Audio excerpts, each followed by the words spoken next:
The evening air hung thick and heavy in the parking lot of the Birmingham police station, saturated with humidity that clung to the skin like an unwanted embrace. A man's voice sliced through the stillness, sharp and commanding, dripping with an authority he hadn't earned through merit, but had simply taken for himself. "Hands behind your back, didn't make me repeat myself," he barked, his tone a jagged edge that grated against the quiet. The sound of his boots scuffing the cracked pavement echoed as he strode forward with deliberate, heavy steps, each one a declaration of his intent to dominate. She stood beside her car, a sleek black sedan that gleamed faintly under the flickering streetlights, her posture unwavering despite the tension crackling around her. Dressed in a tailored blazer and crisp white shirt, she exuded a quiet elegance, her composure a shield against the storm brewing in his eyes. Yet to him, she was nothing more than a tarjeta figure to be sneered at, reduced to a caricature by a man who didn't even bother to ask her name. Suspicion curled his lip as he sized her up, his gaze lingering with disdain. She turned to face him, one eyebrow arching slightly, her calm demeanor a subtle defiance that seemed to unsettle him more than any outburst could. "Is there a problem, officer?" Her voice was smooth, steady as a still lake, betraying none of the irritation simmering beneath her surface. His response came quick, a smirk twisting his features into something cruel. "A problem, Bo. There's definitely a problem. Let's start with why someone like you thinks you can park here." He jabbed a finger toward the restricted lot, his words laced with venom as he spat them out. "You lost. Or maybe you think you're clever, sneaking around where you don't belong." The accusation hung in the air, sharp and baseless, a projection of his own insecurities rather than any truth about her. She parted her lips to reply, but he cut her off with a dismissive shake of his head, his voice rising. "Don't even try it. I've seen your kind before, thinking you're smarter than everyone else. Guess what? Not today. License and registration. Now." Her eyes narrowed, a flicker of steel flashing in their depths, but she didn't argue. Instead, she moved with deliberate slowness, reaching into her leather bag to retrieve the documents he demanded. Her fingers brushed against the cool plastic of her ID, and for a moment, she felt the weight of what this encounter represented, not just an inconvenience, but a battle against the assumptions he'd already made about her. She handed them over, her gaze never wavering, and he snatched them from her grasp without so much as a glance, his impatience palpable. "Yeah, I'm gonna need you to step out of the vehicle," he snapped, his hand already resting on his belt, fingers twitching too eagerly near the tools of his trade. "What's this about?" she asked, her voice still level, though anyone paying close attention might have caught the faint tremor of anger. Beneath it, a fire carefully banked, but ready to blaze. His lips curled into a sneer. "Wrong place, wrong time, lady. You think you can just park wherever you want. Nice car, nice clothes, too nice for someone like you. Makes me wonder what you're really up to." His words were a taunt, a flimsy excuse masquerading as suspicion, but she saw through it instantly. This wasn't about the car or the parking lot. It was about him, his need to assert control, to bend her to his will simply because he could. Before she could respond, he lunged forward, grabbing her wrist with a roughness that sent a jolt of pain up her arm. He spun her round, his voice thick with contempt. "I said hands behind your back. I've got a feeling about you. Let's see how fast that attitude changes when you're sitting in a cell for trespassing." Or worse, the cold bite of metal handcuffs snapped around her wrists, the sound ringing in her ears like a gunshot. Humiliation washed over her, sharp and bitter, as she felt the eyes of onlookers begin to gather, strangers in the parking lot turning to stare, their whispers rising like static on an old radio. She could sense their pity, their judgment, and it clawed at her insides, threatening to unravel the calm she'd fought so hard to maintain. Her breath hitched, caught in her throat, but she forced it steady. Not here, not now. She had a plan, one he couldn't possibly anticipate, and that knowledge was her anchor. He marched her toward his squad car, shoving her forward with unnecessary force, making her lean against the hood as he patted her down. "What's the matter? Not so confident now, huh?" His taunting voice cut through her like a blade, each word designed to strip away her dignity. "Maybe this'll teach you some respect." She clenched her jaw, her mind racing as she muttered under her breath, barely audible. Respect, the word dripped with irony. a quiet rebellion he almost missed. What was that? He snapped, leaning in closer, his breath hot against her ear. She lifted her head just enough to meet his gaze, her eyes locking with his for the first time. There was no fear there, only a controlled, burning fury that seemed to catch him off guard. "You don't know who you're messing with," she said, her voice low and deliberate, each syllable carrying a weight that made his smirk falter. He laughed, though it sounded forced, a hollow attempt to reclaim his bravado. "Oh, I think I know exactly who you are. They're nobody who thinks the rules don't apply. Don't worry, I'll make sure you learn." The humiliation continued as he paraded her in front of the growing crowd, tossing her ID onto the hood of his car with a careless flick of his wrist, not even bothering to look at it. "Looks like you've had a good run, but it ends here, trust me. You won't be the first to cry about it." But she didn't cry, she didn't beg. Instead, she straightened her spine, her silence a thunderous rebuke that drowned out his bluster. The crowd murmured, some pulling out phones to record the unfolding scene, their lenses capturing every second of his performance. He didn't care, he reveled in it, feeding off the attention, assuming they'd cheer him on like an audience at a twisted play. Then, a shift, a young woman in the crowd, her hands trembling slightly as she held her phone steady, stepped forward. "Hey, officer, I think you should check that ID again." Her voice wavered, but there was a stubborn resolve beneath it, a flicker of courage that cut through the tension. He scoffed, turning to her with a scowl. What are you talking about? Stay out of this." But she pressed on, her tone growing firmer. "Seriously, just look at it."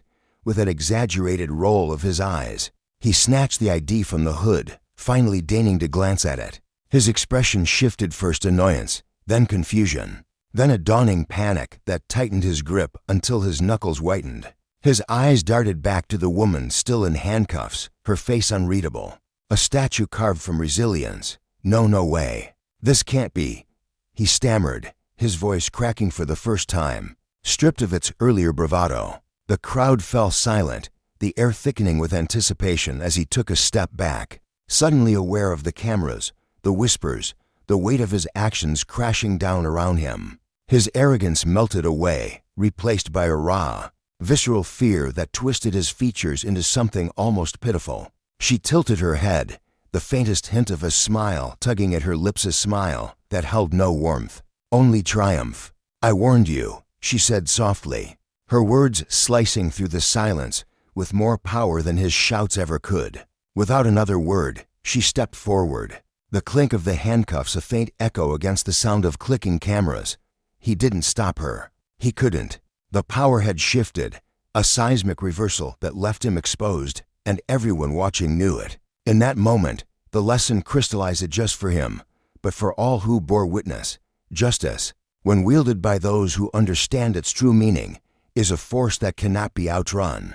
His abuse of power, rooted in prejudice and ego, had unraveled him, leaving him to face the consequences of his own making. She, Angela Carter, the newly appointed chief of police, had stood in the fire of his arrogance and emerged unscathed, her dignity intact, her authority undeniable.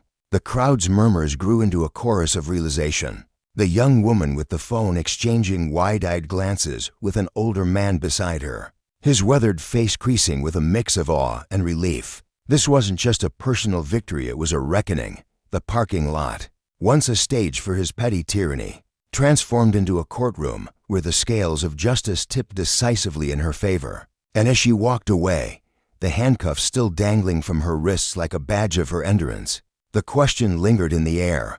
What would she do with the power now firmly in her grasp?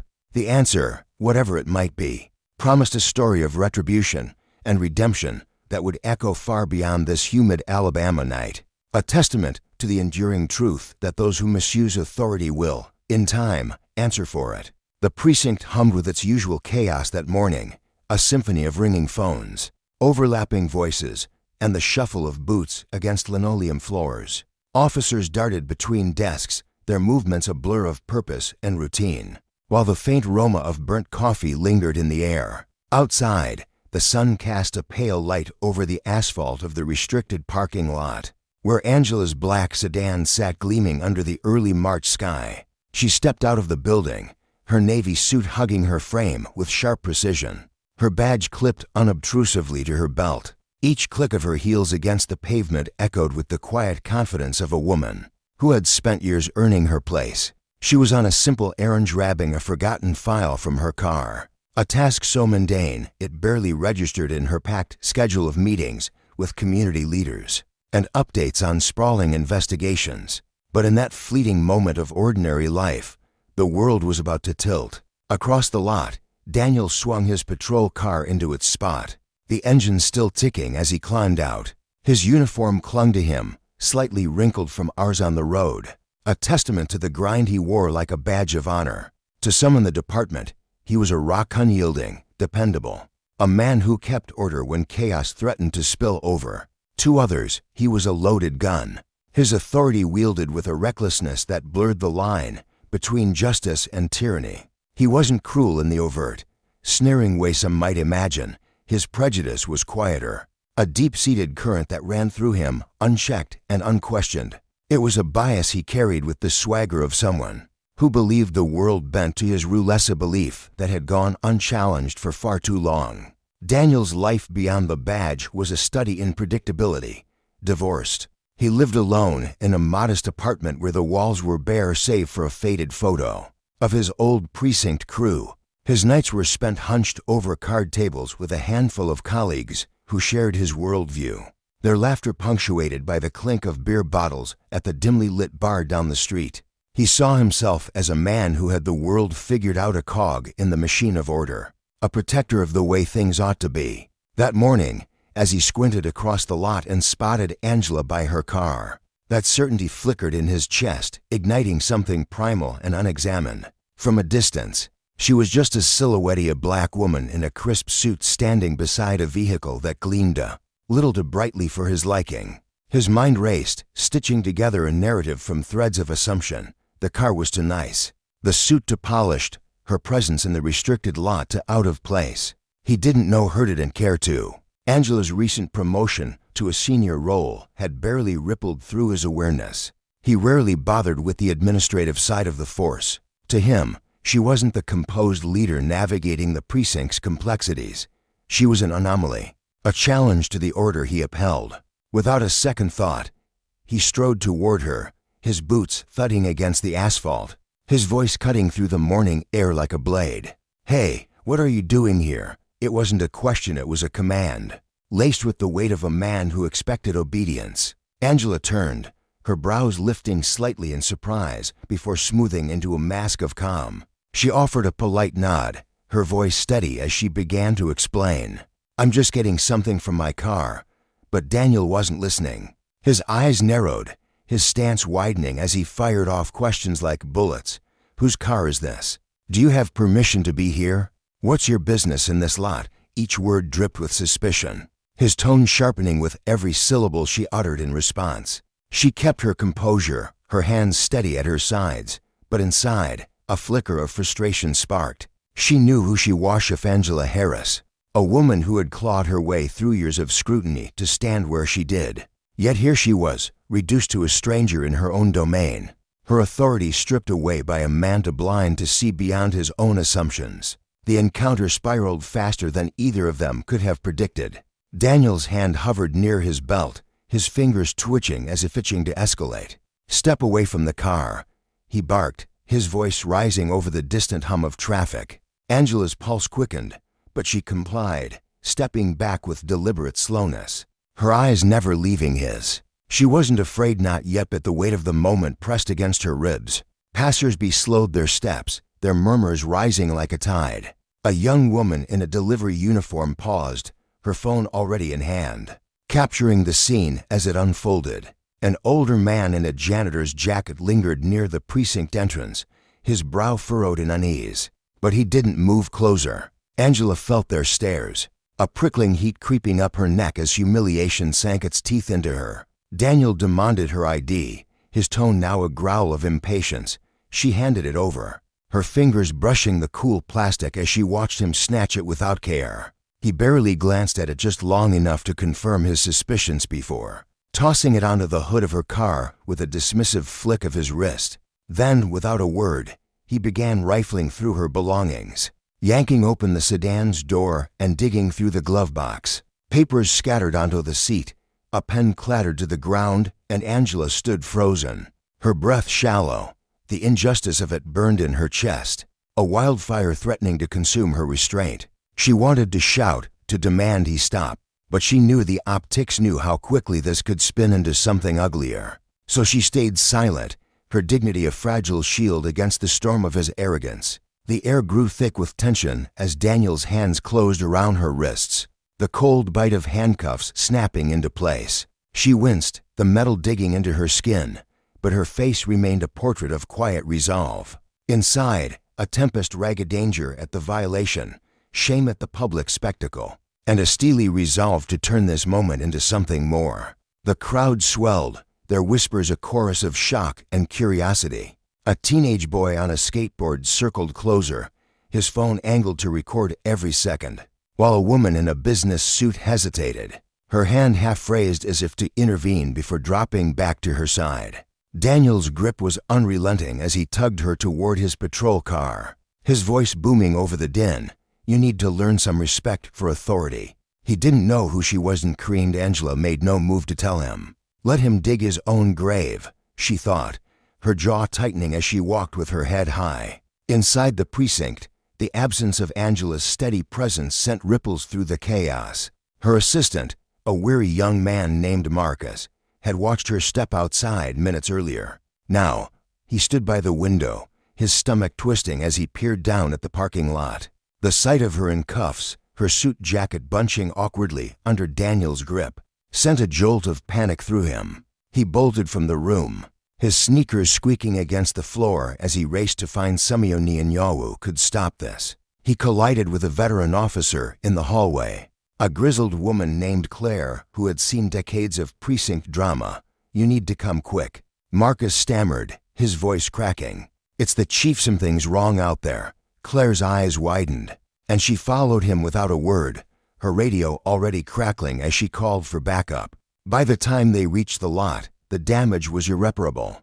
Daniel had loosened the cuffs, but the crowd's footage was already spreading grainy clips of a senior officer treating his own chief like a criminal. Angela stood by her car, brushing off her wrists as Claire approached, her face a mix of fury and apology. "I'm so sorry, Chief," Claire muttered, her voice low. Angela waved her off, her gaze fixed on Daniel as he sauntered back to his patrol car, oblivious to the shift in the air. She didn't speak, but her mind churned with a fierce clarity. This wasn't just about her. It was about every person who had ever felt the sting of unchecked power, every soul diminished by a system that too often shielded the wrongdoers. Back in her office, Angela sat behind her desk, the faint red marks on her wrists a silent testament to the morning's ordeal. She traced them absently, her fingers trembling with a rage she rarely let surface. The humiliation lingered like a bitter taste, but beneath it simmered a purposey vow to wield her authority not as a weapon, but as a tool for justice. Marcus slipped in, his hands clutching a folder, his eyes darting nervously. "Ma'am," he began, his voice soft. "People are talking. Some saw it, some recorded it." She leaned back, her hands folding together, her silence heavy with intent. "Let them talk," she said finally, her tone as steady as steel. "Whispers don't matter. Accountability does, and we'll get there when the time's right." Down the hall, Daniel slouched at his desk, scrolling through his phone with the casual indifference of a man untouched by consequence. The precinct buzzed around him, but he didn't notice the sidelong glances or the hushed tones that followed him. To him, the morning was a victorious small, satisfying flex of power in a world he believed he controlled. He sipped his coffee, cracked a joke with a nearby colleague, and prepared for his next patrol, blissfully unaware of the reckoning gathering like storm clouds overhead. Justice, when it came, would not be loud or swift. It would be deliberate, unyielding, and deep a lesson carved into the bones of a system that had let power run wild for too long. And Angela, with her quiet strength and unbroken resolve, would be the one to wield it. That afternoon, the precinct hummed with an undercurrent of unease as Angela summoned her department heads to a meeting. The gathering was meant to be a standard briefing, but the air crackled with attention no one dared name. The conference room, with its long table and rows of chairs, felt smaller than usual, the walls seeming to press inward as the officers filed in. Angela stood at the head of the room, her posture straight as a blade, her dark suit pristine, the badge pinned to her chest catching the harsh fluorescent light.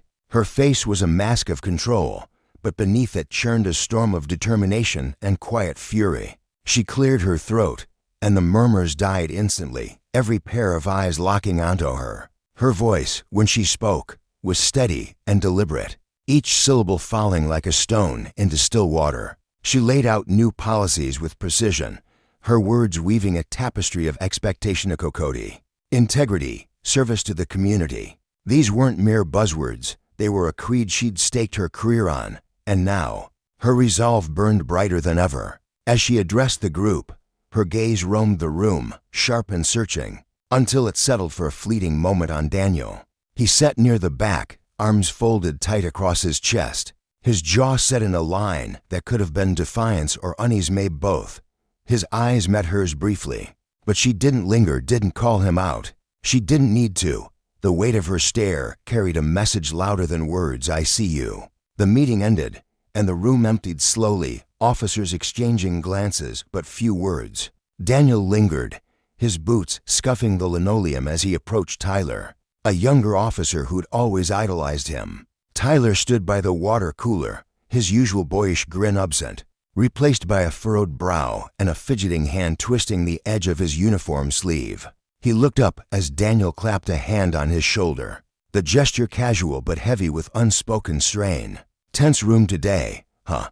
Daniel said, forcing a chuckle that sounded hollow even to his own ears. What's got everyone so wound up? Tyler's eyes darted around the room, scanning for eavesdroppers, his voice dropping low. I don't know, man, there's just talk. A lot of it. About the chief. About you. He paused, chewing his lip, the words tumbling out reluctantly. People are saying something's coming. Like fallout from, earlier. Daniel's smile faded, his grip tightening briefly on Tyler's shoulder before he let go. Fallout? He snapped, his tone sharpening with defensiveness. For what? I was doing my job. If people wanted to blow nothing into something, that's on them. Not me. Tyler nodded, quick and uncertain, but his unease clung to him like damp cloth. Yeah, sure. Just be careful, all right? Things can spiral fast around here. Daniel waved him off with a scoff, brushing the warning aside like a pesky fly. But as he turned away, a splinter of doubt lodged itself deep in his mind, sharp and nagging. Meanwhile, Angela wasted no time. She retreated to her office, the door clicking shut behind her, and set to work with the precision of a surgeon. She met with her legal team, their voices a low murmur as they pored over policies and procedures, every clause dissected and every loophole sealed. She sifted through stacks of evidence reports, timestamps, witness accounts, her fingers tracing lines of text as if they were battle plans. Beyond the precinct walls, she reached out to community leaders, her tone warm but resolute as she secured their trust, and consulted with allies she'd cultivated over years of quiet, steady work. This wasn't just about settling a score, it was about carving a legacy. She wasn't merely reacting, she was building a fortress of justice, brick by deliberate brick, ensuring that when the hammer fell, it would strike true. The lesson was clear, power unchecked was a poison, and she'd be the antidote. As evening draped the city in shadow, Daniel found himself alone in the locker room. The fluorescent lights buzzed faintly overhead, casting stark shadows across the rows of dented metal lockers. He leaned against one, the cold steel biting through his shirt, and replayed Tyler's words in his head. The meeting flashed back to Angela's measured tone, the way her eyes had pinned him in place, the subtle chill in how colleagues had sidestepped him all day. For the first time, a flicker of uncertainty ignited in his chest, a tiny flame he tried to smother with bravado. It's nothing, he told himself, clenching his fists until his knuckles whitened. They're overreacting, I'm fine. But the silence around him pressed harder, thick and suffocating, and the doubt refused to fade. Across the precinct, Angela remained in her office long after the last officer had clocked out. The city skyline glittered through her window, a mosaic of lights against the darkening sky. While the hum of the building settled into a quiet drone, she leaned back in her chair, the leather creaking softly, and tilted her head to stare at the ceiling. Her mind raced, mapping out the days ahead, every move, every counterstrike. She knew the path to justice was a jagged one, strewn with obstacles and resistance. But she'd walked it before. Her resolve was ironclad, forged in years of watching power twist and corrupt. This wasn't just about Daniel. It was about the system he'd exploited, the cracks she'd vowed to mend. The stage was set, and she held the truth in her hands, a weapon sharper than any blade. Days later, the precinct lay cloaked in an eerie stillness, a hush that felt less like calm and more like the breath held before a scream. Angela's plan had crystallized, and the weight of her role as chief pressed down on her shoulders like a mantle of stone. She stood in her office one final time, flipping through the documents that would cement her stand letters, reports, a paper trail of accountability that stretched beyond the precinct's walls. This wasn't just a reprimand, it was a declaration. The time for hints and sit-along glances was over. What came next would echo through the department, a ripple of consequence that would outlast them all. The main conference room filled slowly, officers trickling in with muted footsteps and hushed voices. The air was thick with anticipation, a stew of nerves and curiosity simmering beneath the surface. Daniel claimed a seat near the back, his arms crossed again, his posture a study in forced nonchalance.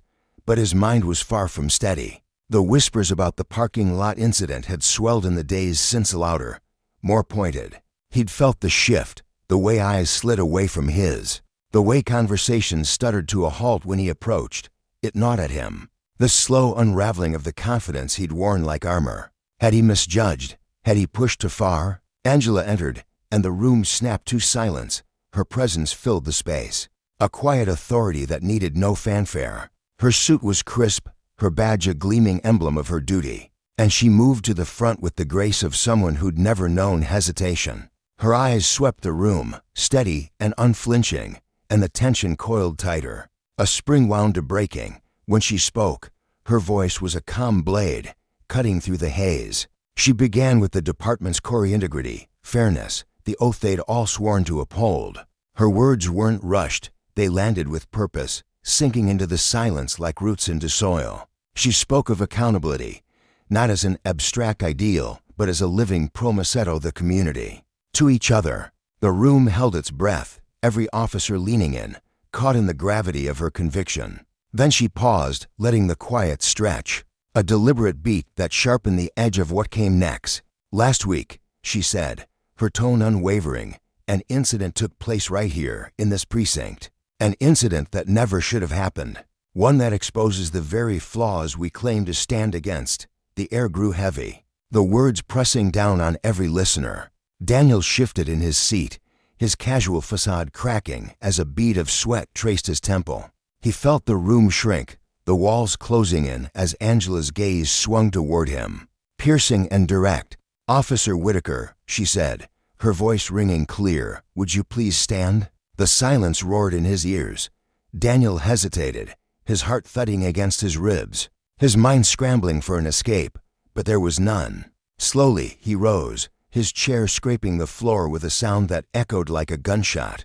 His face flickered between confusion and defiance, a storm brewing behind his eyes. Angela stepped closer, her expression calm but unyielding, a judge delivering a verdict. "Do you recall an incident in the parking lot last week?" she asked. "An interaction with someone you assumed was trespassing?" His throat tightened, a lump he couldn't swallow. He wanted to dodge, to deflect, to turn the question back on her, but the weight of every stare pinned him in place. I remember," he said at last, his voice a shadow of its usual bravado. Angela nodded. Her eyes locked on his. "And did you verify their identity? Did you stop to consider you might have been wrong?" The questions were simple, but they cut deep, exposing the reckless certainty he'd clung to. He opened his mouth, grasping for defense. "I thought I was doing my job," he stammered, the words brittle and desperate. "I didn't know." "You didn't know," Angela interrupted, her tone slicing through his excuse like a whip, "because you didn't bother to find out. You saw what you wanted to see and acted without a shred of care." That's not duty, that's abuse. The accusation hung there, raw and unanswerable. A mirror held up to his choices. Daniel's face burned, anger and shame warring within him. He wanted to shout, to justify, to claw back the control slipping through his fingers. But a deeper truth gnawed at him. She was right. He'd acted on impulse, on arrogance, and now the reckoning had arrived. Angela turned to the room, her voice steady as steel. This isn't about one mistake. It's about a culture that lets power run wild, that turns a blind eye until it's too late. We can't claim to serve and protect if we don't hold ourselves to account. She faced Daniel again, her gaze a lance. Officer Whitaker, effective immediately. You're suspended without pay pending a full investigation. This department won't tolerate actions that erode trust or tarnish our mission. The words settled over the room like dust after an explosion, heavy and final. Daniel stood frozen, the weight of consequence crashing down, while Angela's resolve shone brighter, a beacon of justice, a warning of what happened when power forgot its purpose. The storm had broken, and neither of them would leave it unscathed. In the dim, flickering light of the precinct locker room, Daniel stood motionless, his broad shoulders hunched as though the ceiling itself pressed down on him. The cold reality of his circumstances seeped into his bones like a bitter winter chill. He could feel the urge to fight back bubbling inside him, a desperate need to shout his innocence or fling accusations to deflect the blame. But the evidence, stark, unyielding, and painfully clear, held him in a vice grip, silencing any protest before it could form. Around him, the usual hum of the precinct had dulled to a murmur, soft whispers threading through the air like threads of a fraying tapestry. The officers who typically filled the space with boisterous laughter and casual banter now exchanged hushed words, their eyes darting toward him before skittering away, as if his shame were contagious. Across the room, Angela moved with a quiet, unshakable grace. She didn't linger for his response, it didn't need to. With a final glance that carried the weight of a judge's gavel, she turned on her heel and strode out, her boots clicking against the tiled floor in a rhythm that echoed with purpose.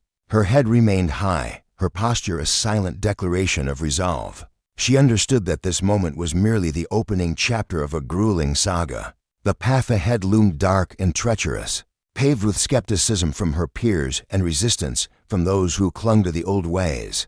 Yet, deep in her core, she carried a certainty that burned brighter than the obstacles. Justice wasn't a matter of ease or personal comfort. It demanded sacrifice, a willingness to stand firm even when the ground beneath trembled. For Angela, this wasn't just a job, it was a calling, a vow to right the wrongs that festered in the shadows of power. Meanwhile, Daniel remained rooted where he stood, a statue carved from regret and disbelief. The consequences of his actions pressed against his chest, heavy as a leaden shroud. For years, he'd worn his badge like armor, shielding himself from doubt or introspection.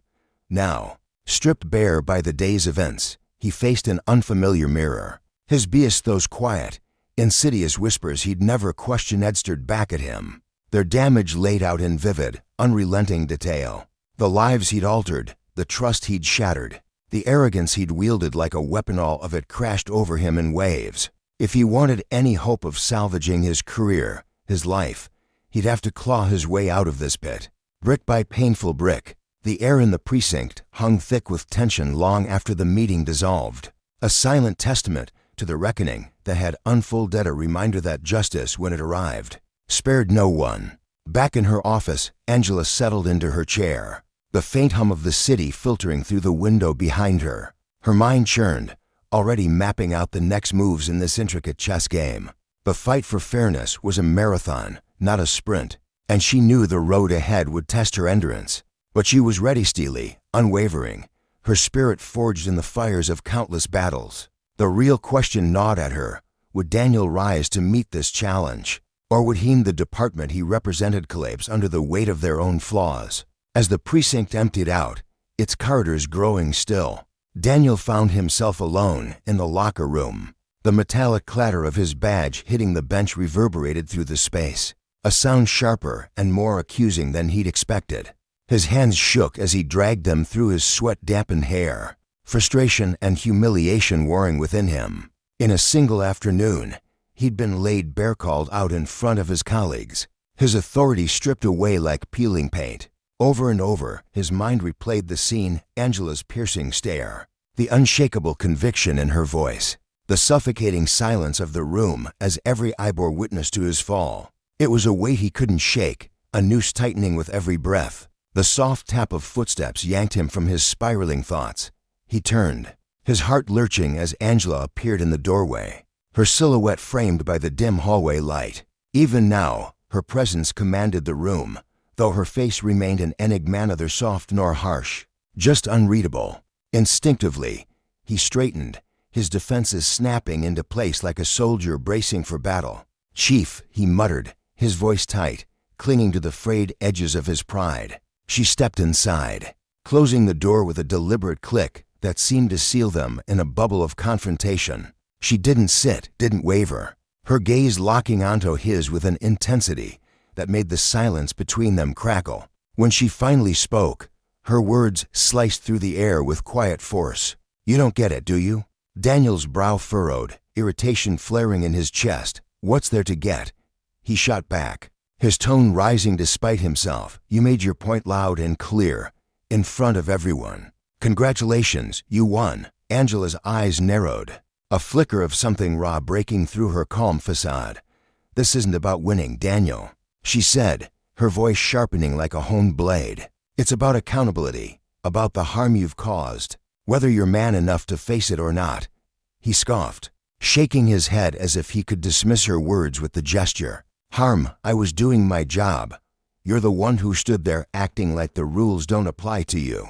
How was I supposed to know who you were?" Her response came swift and fierce, cutting through his defiance. "You did know because you didn't bother to ask.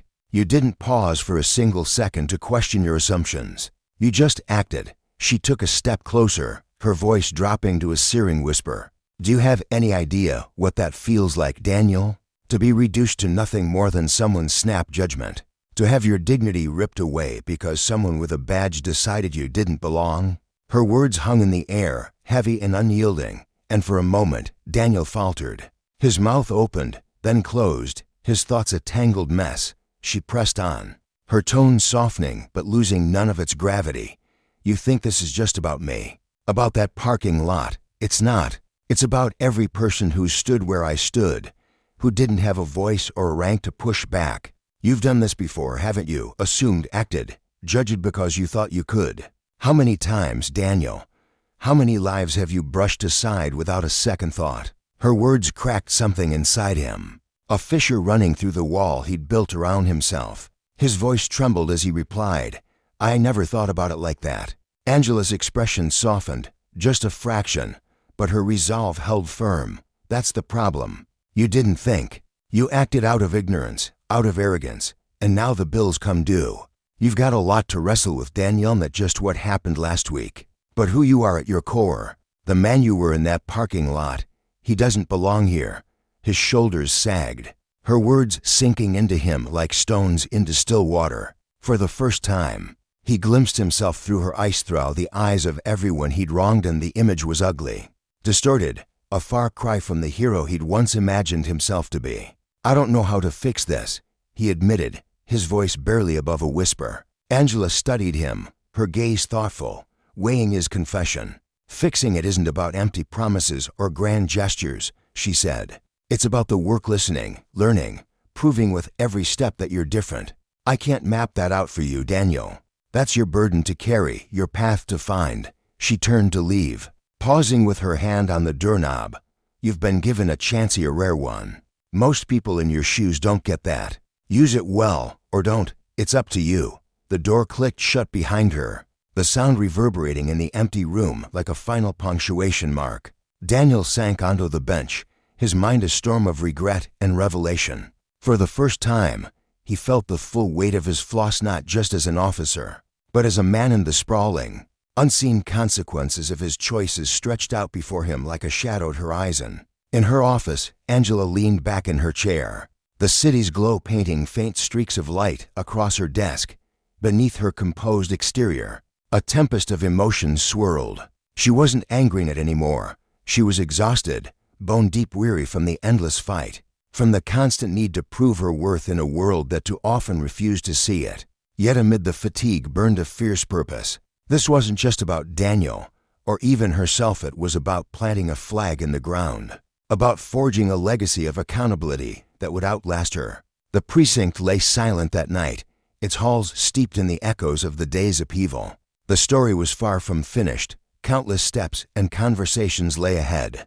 But as Angela gazed out at the city lights, she allowed herself a single, steadying breath, bolstered by the knowledge that she'd set something vital in motion, a ripple of justice that could one day become a wave.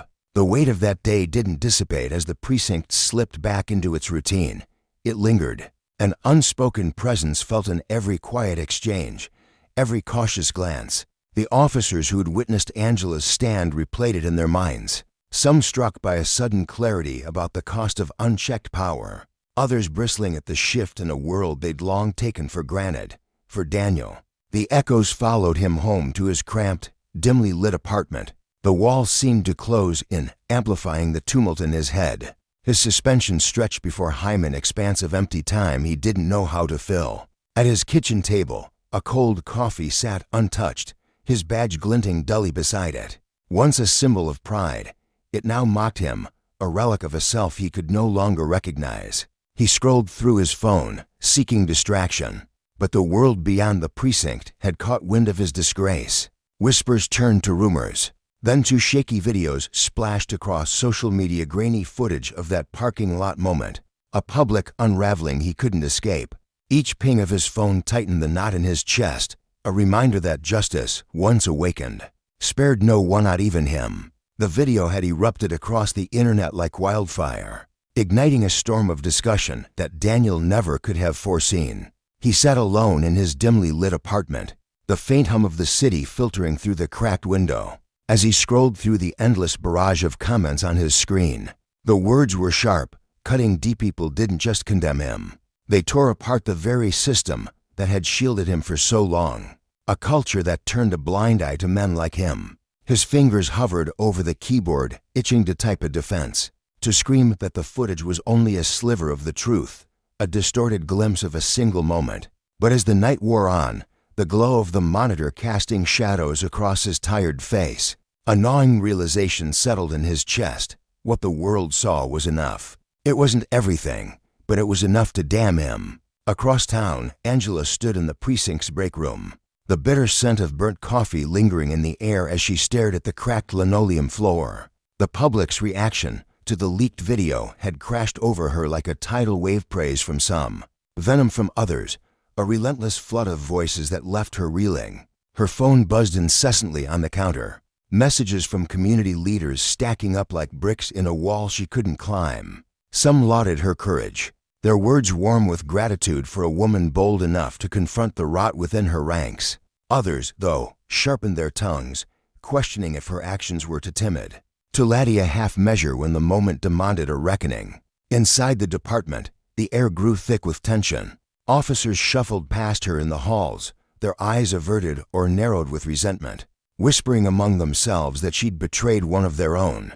Yet in quieter corners, a few met her gaze with nods of silent approval, their relief palpably, leader willing to face the ugliness they'd all pretended not to see. Later that day, Angela sat at the head of a long, scuffed conference table, her legal team and senior staff flanking her like sentinels. The room buzzed with the low hum of fluorescent lights, the walls lined with faded certificates and photos of a department that had once prided itself on unity. She laid out the plan with a voice that cut through the murmur. Daniel's investigation was in full swing, and she wouldn't let it fester in the shadows. Every step, every finding, every consequence would be laid bare for the public to see. "We can't just talk about accountability," she said, her tone steady as steel, her hands clasped tightly on the table. "If we mean to change anything, we have to prove it. Prove we're not afraid to face the mess, even when it stings." Her words hung heavy, a challenge to everyone in the room, including herself. As the meeting dissolved and voices faded into the hall, one figure remained: Lieutenant Parker, a grizzled veteran whose lined face carried the weight of decades on the force. He lingered by the door, his broad shoulders slouched slightly. A man who'd weathered storms, but never stopped bracing for the next. Parker approached her slowly, his boots scuffing against the worn carpet. His voice a low rumble as he spoke. "You've stirred up a hell of a tide, Chief. Good tide, if you ask me, but it's a tide all the same." His eyes, sharp beneath bushy brows, searched hers with a mix of caution and admiration. "Not everyone's ready for this. Some will fight it tooth and nail quietly, maybe, but they won't just roll over." Angela straightened, meeting his stare without flinching, her jaw set firm. "I didn't take this job to win popularity contests, Parker. I'm here for what's right, and if that means rocking the boat, then I'll keep rocking it." He gave a slow nod, respect flickering in his weathered features, though worry lingered in the creases around his mouth. "Just keep your eyes open," he muttered, turning to leave. "Change like this, it's a beast. Not everyone's rooting for you." His words echoed in her mind long after he'd gone. A warning she didn't need but appreciated all the same. She'd faced pushback before and knew its sting, and she'd face it again. Justice wasn't a gentle pursuit. It was a jagged, uphill climb, but one she'd never abandon. For Daniel, time blurred into a haze of restless days, suspended from duty. He drifted through his small apartment like a ghost, avoiding the bars and diners where he'd once been a regular. He could already feel the weight of the stairs, hear the hushed voices trailing him like shadows.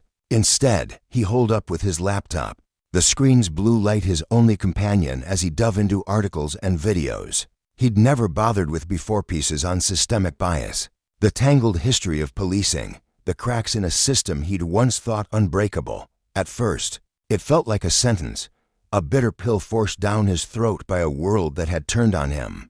He bristled at every word, every accusation, his mind racing to justify himself. But as the hours stretched into days, something shifted. The stories he read off lives upended, of voices ignored began to pierce through his defenses, settling into his bones like a cold truth he couldn't shake. He saw himself reflected not as the wronged man he'd imagined, but as part of the problem, a cog in a machine he'd never questioned. One chilly evening, Daniel found himself parked outside a modest community center, its brick facade weathered, but warm under the glow of streetlights. The sign out front was hand-painted, advertising workshops on equity and accountability in law enforcement, a call to action. He hadn't planned to answer. He sat in his car, engine off, the silence pressing against him as his hand hovered over the door handle. Why was he here?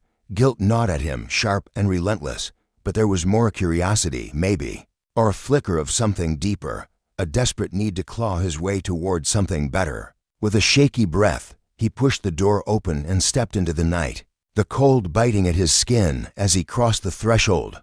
Inside, the room was small but alive, filled with a patchwork of face locals in worn coats, a handful of off-duty officers in plain clothes, all gathered around folding tables littered with coffee cups and flyers. A young activist stood at the front, her voice ringing with fire and clarity as she spoke of reform, of pain, of hope. Daniel lingered near the back, arms crossed, his pulse quickening as he braced for judgment. At first, he wanted to argue, to push back against every word she flung into the air. But as the stories unfolded, draw unfiltered accounts of hurt and resilience, his walls began to crack, and by the time the night ended, he felt a quiet, unfamiliar weight, humility. Back at the precinct, Angela wrestled with the fallout. The investigation into Daniel's conduct was nearing its end, and the results sprawled across her desk in a thick, damning report. It wasn't just the parking lot incident that had sparked this mess. There were other complaints, other moments where his choices had veered into darkness, threads of a pattern she couldn't ignore. She sat alone in her office, the city's skyline sprawling beyond the window, her fingers tracing the edges of the pages as a heaviness settled in her chest. This wasn't just about one man, it was about the soul of her department, about proving that power unchecked would always breed ruin. When the final meeting arrived, the air in the conference room crackled with tension, thick enough to choke on. Angela sat tall at the table's head, her team arrayed around her, while Daniel faced her from the opposite end, his face pale but resolute. He'd read the report, knew the axe was falling, and yet he'd come, shoulders squared, ready to meet his fate.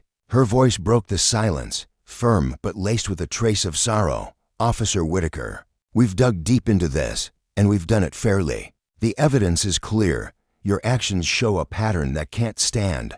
As chief, it's my duty to hold this department to a standard to protect what we're supposed to be. Your time here ends today." The words landed like a hammer, and Daniel flinched. Though he'd braced himself for them, he swallowed hard, his voice barely above a whisper but steady. "Thank you for letting me face it head on. I've got a long road ahead, a lot to figure out. But I'm going to try." Angela watched him, her stern gaze softening just a fraction. "I hope you mean that, Daniel. This doesn't have to define you, it's what you do next that will." He rose, the chair scraping against the floor, and left the room with a storm of emotions churning inside him: grief for what he'd lost, shame for what he'd done, and a fragile spark of something new, something like resolve. Days later, Daniel sat in a corner booth at a diner on the edge of Birmingham, the clatter of dishes and hum of voices swirling around him. His coffee had gone cold, untouched, as he clutched a folded letter, the official notice of his termination, Angela's signature slashing across the bottom like a final verdict. He'd read it over and over, each word a stone sinking into his gut, a wall rising between the man he'd been and the one he'd have to become. Across the city, Angela stood in her office, gazing out at the streets below. The precinct hushed in a stillness that felt more like a pause than peace. Her desk was a battlefield of papers, reports, memos, letters from the community, some brimming with hope, others dripping with rage. She'd pored over every one, even the ones that stung, because they kept her grounded, reminded her why she fought. A knock broke her reverie, and Parker stepped in, his weathered face etched with exhaustion and quiet strength. He held a coffee in one hand, a folder in the other, and sank into the chair across from her with a sigh. "You're carrying the world, Chief," he said, his voice a gravelly murmur. "Thought you might need someone to take a piece of it." She smiled faintly, her eyes tired but fierce, knowing the lesson etched into every step of this ordeal. Justice demanded sacrifice and power. When abused, left scars that rippled far beyond the guilty. The weariness clung to Angela like a second skin, an unshakable burden that came with the territory of her role. She felt it in the ache of her shoulders, the dull throb behind her eyes, and the way every step seemed to demand more effort than the last. Parker, her steadfast deputy, watched her with a knowing look as he stood across the cluttered office, the faint hum of the precinct buzzing beyond the walls. "You know as well as I do," he said, his voice steady but laced with concern. "This exhaustion, it's part of the gig." He set the folder he'd been holding onto her desk with a soft thud, the sound reverberating in the quiet space between them.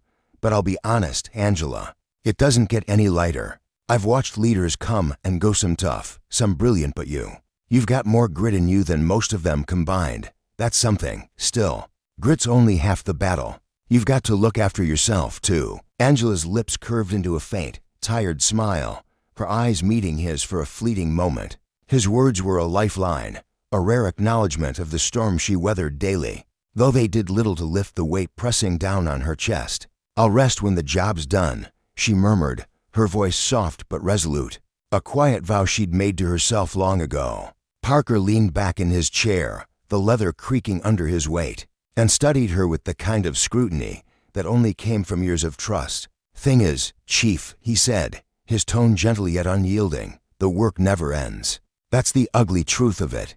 But here's another truth: you don't have to haul it all on your own shoulders." For a moment, Angela let his words sink in, her guarded expression softening as she looked at him, really looked at him. Parker had been her rock through countless late nights and impossible decisions, a man who understood the jagged edges of leadership, the sacrifices it carved out of you. His graying hair caught the dim light, and the lines etched into his face told stories of battles fought long before she'd taken the helm. "Thank you, Parker," she said, her voice carrying a sincerity that surprised even her. "I mean that." He gave a small nod, rising to his feet and scooping up the folder once more. "You've got me in your corner, Chief," he said as he moved toward the door. "Whatever's coming next, you're not facing it solo." The door clicked shut behind him, leaving Angela alone in the stillness of her office. She leaned back in her chair, the worn cushion groaning under her weight, and let her eyelids flutter shut. In that rare sliver of vulnerability, Her mind wandered to Daniel, his face flashing before her, the raw pain in his eyes as he'd accepted his suspension weeks ago. She could still see the way his shoulders had slumped, the defiance warring with defeat as he'd walked out of this very room. Then came the faces of the community members who'd sat across from her, their voices trembling with courage as they recounted tales of mistrust and betrayal at the hands of officers she was now tasked with reshaping. The responsibility was a towering, relentless thing, but Angela knew faltering wasn't an option. Justice demanded more than good intentions. It required unrelenting resolve, a lesson she carried like a torch through the darkness. Meanwhile, across town, Daniel stood at a crossroads of his own making. The days following his suspension had stretched into weeks, each one a slow unraveling of the man he'd thought himself to be. At first, the sting of anger and bitterness had consumed him sharp and biting, a fire that roared in his chest. But as time wore on, that fire dulled into something quieter, heavier, a nagging uncertainty that gnawed at him in the stillness. He found himself drawn to the community center, a squat brick building tucked between a bodega and a laundromat, its walls humming with the voices of people he'd once dismissed.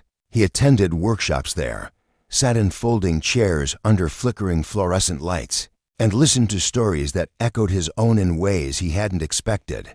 He didn't say much, preferring the safety of silence, but the words of others began to seep into the cracks of his defenses, chipping away at the fortress he'd built around his pride. One evening, after a session that had left the room buzzing with emotion, Daniel lingered as the others filed out into the dusk. The facilitator, a young woman named Maya, stood near the front, gathering her notes.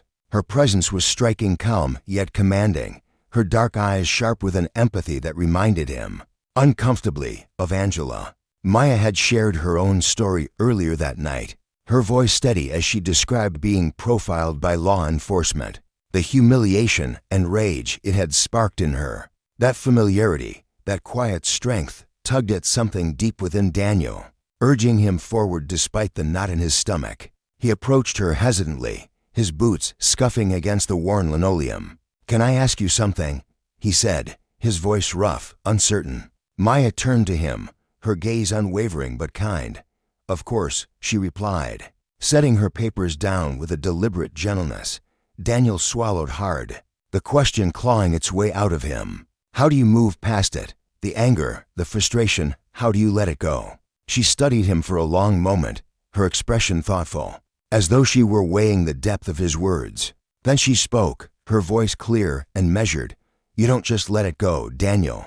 You take it all that anger, all that frustration, and you turn it into something else. You channel it into building something better, something that matters. It's not about erasing what happened to you.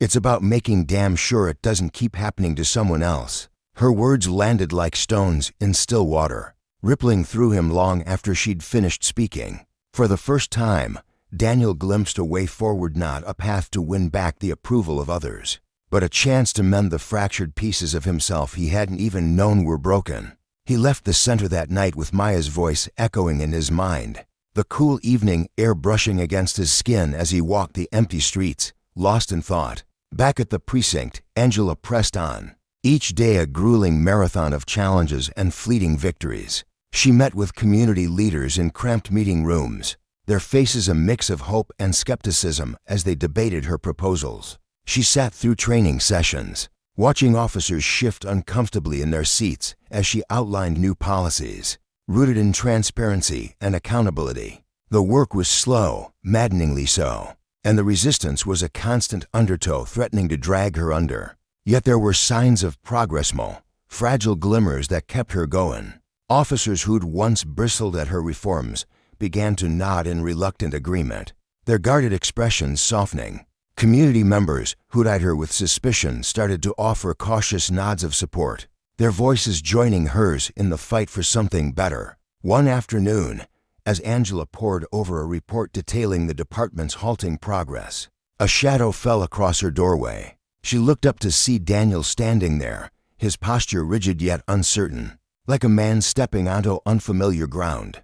Her breath caught for a moment, a flicker of surprise mingling with wariness as she took him in. "Officer Witt," she said, her voice calm but edged with curiosity as she gestured for him to enter. "Or should I say Mr. Whitaker now?" Daniel stepped inside, his hands clasped tightly in front of him, as though anchoring himself against the tide of his own nerves.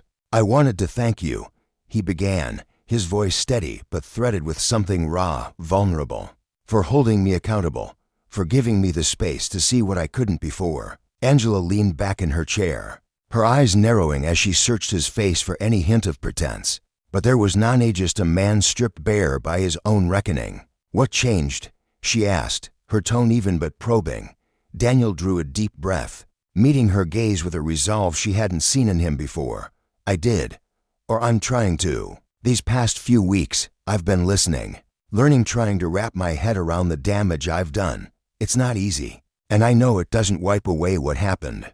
But I want to be better, not for you, not for anyone else, but for me." Her expression softened, though her scrutiny didn't waver. "That's a beginning, Daniel," she said, her voice firm yet tinged with something like hope. "But words are cheap. The real test is in what you do day after day, choice after choice. It's about proving you've learned something from the mess you made." He nodded, his jaw tightening with determination. "I know," he said quietly, "and I'm ready to put in the work, whatever it takes." The silence that followed was thick with meaning, a shared understanding settling between them. Angela felt a spark of optimism, not just for Daniel, but for the fragile possibility of transformation, for the chance to forge something enduring out of the wreckage of their struggles. As he turned to leave, she returned to her desk, her resolve burning brighter than ever. The path ahead was treacherous, riddled with obstacles, but they were inching toward something real. Something just. Weeks bled into one another, the fallout from the precinct's upheaval lingering like a stubborn fog. For Daniel, the community center became a lifeline, pulling him deeper into a journey he hadn't anticipated. What had started as a grudging attempt to face his flaws blossomed into a quiet hunger to understand, to grow, to give back to a system he'd once coasted through blindly. Each session stripped away another layer of his old self, revealing truths he'd spent years dodging. One evening, as the sun dipped below the horizon, painting the sky in hues of amber and violet, Daniel sat with Maya in the center's small library. The room was hushed, the shelves sagging under the weight of worn books, the air thick with the scent of paper and dust. They'd just wrapped up a workshop, and the last attendees had trickled out, leaving them alone in the fading light. Maya broke the silence first, her voice cutting through the stillness like a blade. "You've changed," she said simply, her tone free of accusation, heavy with observation. Daniel's brow furrowed, his fingers tightening around the edge of his chair as he wrestled with her words. "I don't know if I'd call it change," he replied, his voice low, introspective. "Maybe I'm just waking up to things I've ignored for too long."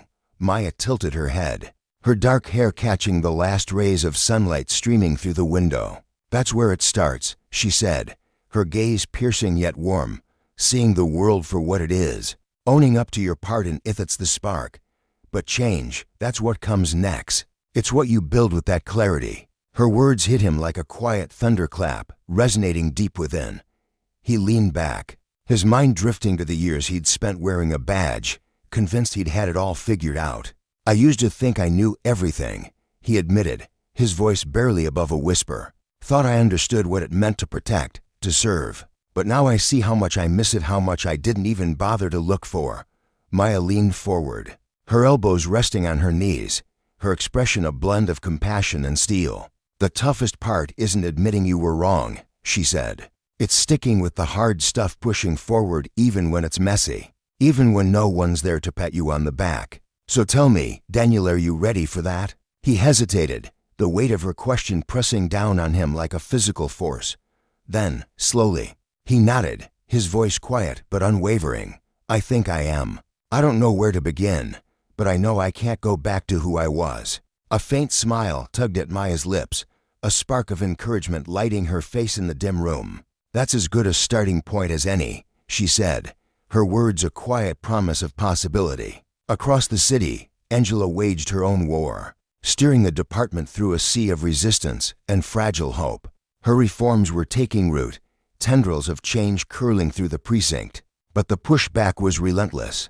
Meetings with wary officers stretched into hours, their crossed arms and tight-lipped stares a silent challenge. Tense exchanges with community leaders left her drained, their guarded optimism a fragile thread she clung to. The pressure to prove herself to show that justice could prevail over corruption was a constant drumbeat in her chest. Yet amidst the grind, there were moments that fueled her. An email from a rookie cop, his words clumsy but earnest, thanking her for a training session that had opened his eyes. It was a small victory, but it was enough to keep her fighting. The story of Angela and Daniel wasn't just one of personal redemption, it was a testament to the slow, brutal grind of justice, a reminder that power unchecked could hollow out even the strongest souls. Angela's unyielding pursuit of accountability, Daniel's faltering steps toward atonement, and Maya's quiet wisdom wove together a fragile tapestry of hope. The consequences of their past mistakes lingered, but so did the chance to rebuild not just themselves, but the fractured world they inhabited. As the days marched on, the echo of their choices reverberated, a quiet promise that from the ashes of failure, something enduring could rise. The email popped into Angela's inbox late one evening, its brevity masking the depth of emotion woven into every word. It was a heartfelt note from a young recruit, overflowing with gratitude for the space she'd cultivated, a space where accountability wasn't just a buzzword and personal growth wasn't an afterthought. He poured out how the training session had jolted him awake, peeling back layers of bias he hadn't even known clung to him like a second skin. His resolve to evolve into a better officer radiated through the screen, each sentence pulsing with earnest determination. Angela lingered over the message, reading it once, then twice, letting it settle into her bones. A faint smile tugged at her lips, soft but real, as warmth bloomed in her chest. It was a quiet affirmation that transformation, however painstakingly slow, wasn't a pipe dream, it was tangible, possible, worth every ounce of effort. Days later, Angela stepped into the familiar hum of the community center, a place Daniel had been haunting lately with a regularity that surprised her. She'd been asked to speak at an ongoing series bridging the chasm between law enforcement and the people they served, a dialogue she'd navigated before. But this time, the air felt charged different. The room buzzed with a tapestry of voices, activists with fire in their eyes, community leaders with weathered wisdom, everyday folks wrestling with worry or hope, and a handful of officers, some drawn by curiosity, others dragged by duty. As she climbed the stage, her heart thudded a steady rhythm against her ribs. Her eyes swept the crowd, catching Daniel's near the back. Their gazes locked for a fleeting second, and something flickered in his face, something raw, unguarded, not the old arrogance she'd once known, but a quiet humility, a readiness to hear. It steadied her, fueled her. She took a breath and let her truth spill out. Her voice cut through the room, steady and clear, as she laid bare the wounds that had festered too long between the badge and the street Spain. Distrust, a history of broken promises. She didn't shy away from her own story, tracing the jagged edges of her path as a black woman in a system that too often turned its back on people who mirrored her reflection. She spoke of stumbles, of systemic failures, of the sleepless nights spent wrestling with how to make it right. Her words carried the weight of experience, unpolished and unflinching, as she outlined the steps she'd clawed into place to hold herself and others accountable. The silence in the room was thick, almost reverent, her honesty slicing through pretense like a blade. When she finished, the air hung heavy for a moment, a shared inhale from a crowd suspended in thought. Then, slowly, hands came together, tentative at first, then steady. It wasn't a roaring ovation, but it was real, a ripple of respect for the guts it took to stand there and strip the truth bare. As the evening unwound, Angela wove through the thinning crowd, fielding questions with patience and soaking in stories with an ear that never rushed. Faces blurred into a mosaic of hope and frustration until she found herself standing before Daniel. The space between them crackled with all they hadn't said, a tension that pressed against her chest. He broke it first, his voice low, almost uncertain. That was powerful. He managed, sincerity threading through the hesitation. "Thank you for saying what needed to be heard." Angela studied him, her face a mask as she weighed his words. Then, softly, "Thank you for listening, Daniel. That's where it begins, with listening. What followed wasn't just small talk. It was a bridge. They spoke of his unraveling, how he'd been picking apart old habits, stitching together new ones, and she met him with encouragement where his efforts shone, candor where they faltered. By night's end, an unspoken pact settled between them, a mutual vow to keep pushing forward. The community center emptied into the night, its walls still humming with the echo of what had transpired, a fragile testament that words could spark something enduring. For Angela, that night was a touchstone, a reminder of why she dug her heels into this fight. Justice wasn't just an ideal, it was a lifeline. For Daniel, it was a pivot, a chance to claw his way toward redemption, to prove he could rise above the man he'd been. As they parted, the city stretched out before them, its lights casting long, jagged shadows across the pavement, a silent promise that the road ahead would twist and bruise, but it was one they could walk, and for the first time in ages, a thread of hope stitched itself into their resolve. Fragile but defiant against the weight of doubt, months rolled by, and the city began to shift beneath Angela's feet. The reforms she'd bled for were taking root, not in a blaze of glory, but in the slow, stubborn way change always comes. Training sessions were torn down and rebuilt, policies scratched out and redrafted, and the precinct's air thickened with something new. Accountability wasn't just a slogan anymore. It was a pulse. It wasn't flawless perfection was a myth, but it was progress, and that was enough to keep her going. One afternoon, she stood at her office window, gazing out at the sprawling skyline she'd sworn to protect. The burden she carried hadn't vanished, but it sat lighter on her shoulders, buoyed by the quiet victories stacking up behind her. A knock broke her reverie. Her assistant, a weary woman with a knack for reading the room, stood in the doorway, a thick envelope in hand and a knowing smile tugging at her lips. From the community center, she said simply. Angela murmured her thanks, curiosity sparking as she slid it open. Inside was a letter from Maya, a community organizer whose passion could light up a room. Paired with a stack of photos from a recent workshop, Angela's eyes danced across the officers and residents side by side, talking, laughing, breaking bread. In one, Daniel sat cross-legged in a circle, his broad shoulders relaxed, his face unguarded. He was smiling at the sharp, cocky grin she'd once braced against, but something softer, truer. The letter sang of the program's growth, its tendrils reaching further, digging deeper. Thanks in no small part to Daniel's steady presence. Pride flickered in Angela's chest, not just for him, but for the fragile, beautiful thing they were building together. A chance to mend what had been broken, to prove that even the deepest scars could heal. Daniel's road hadn't been smooth.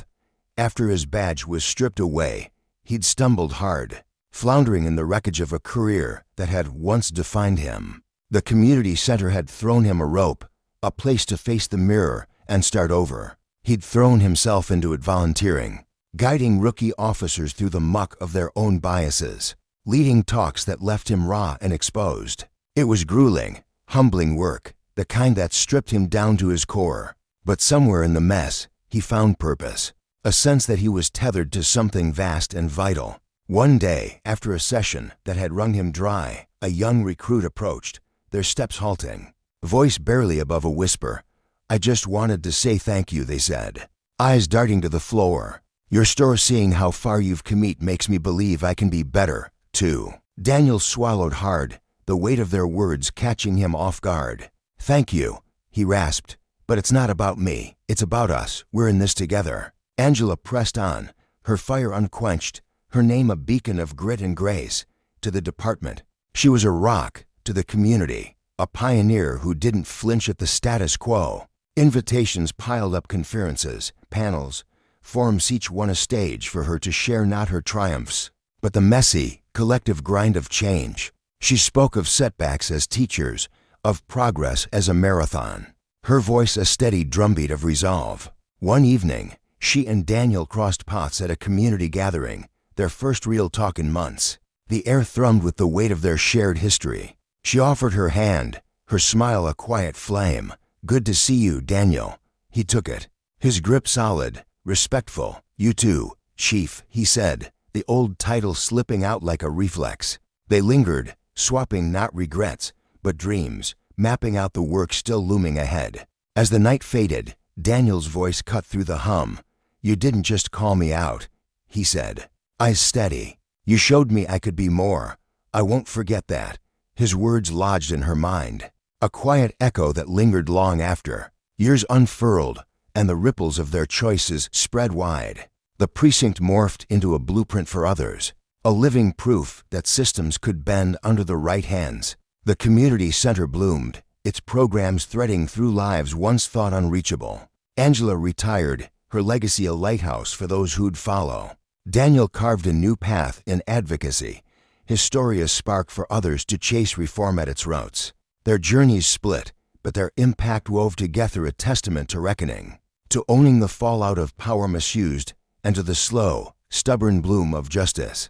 The city lights still cast long shadows, but now they flickered with possibility, a promise that the fight, however brutal, was worth every step.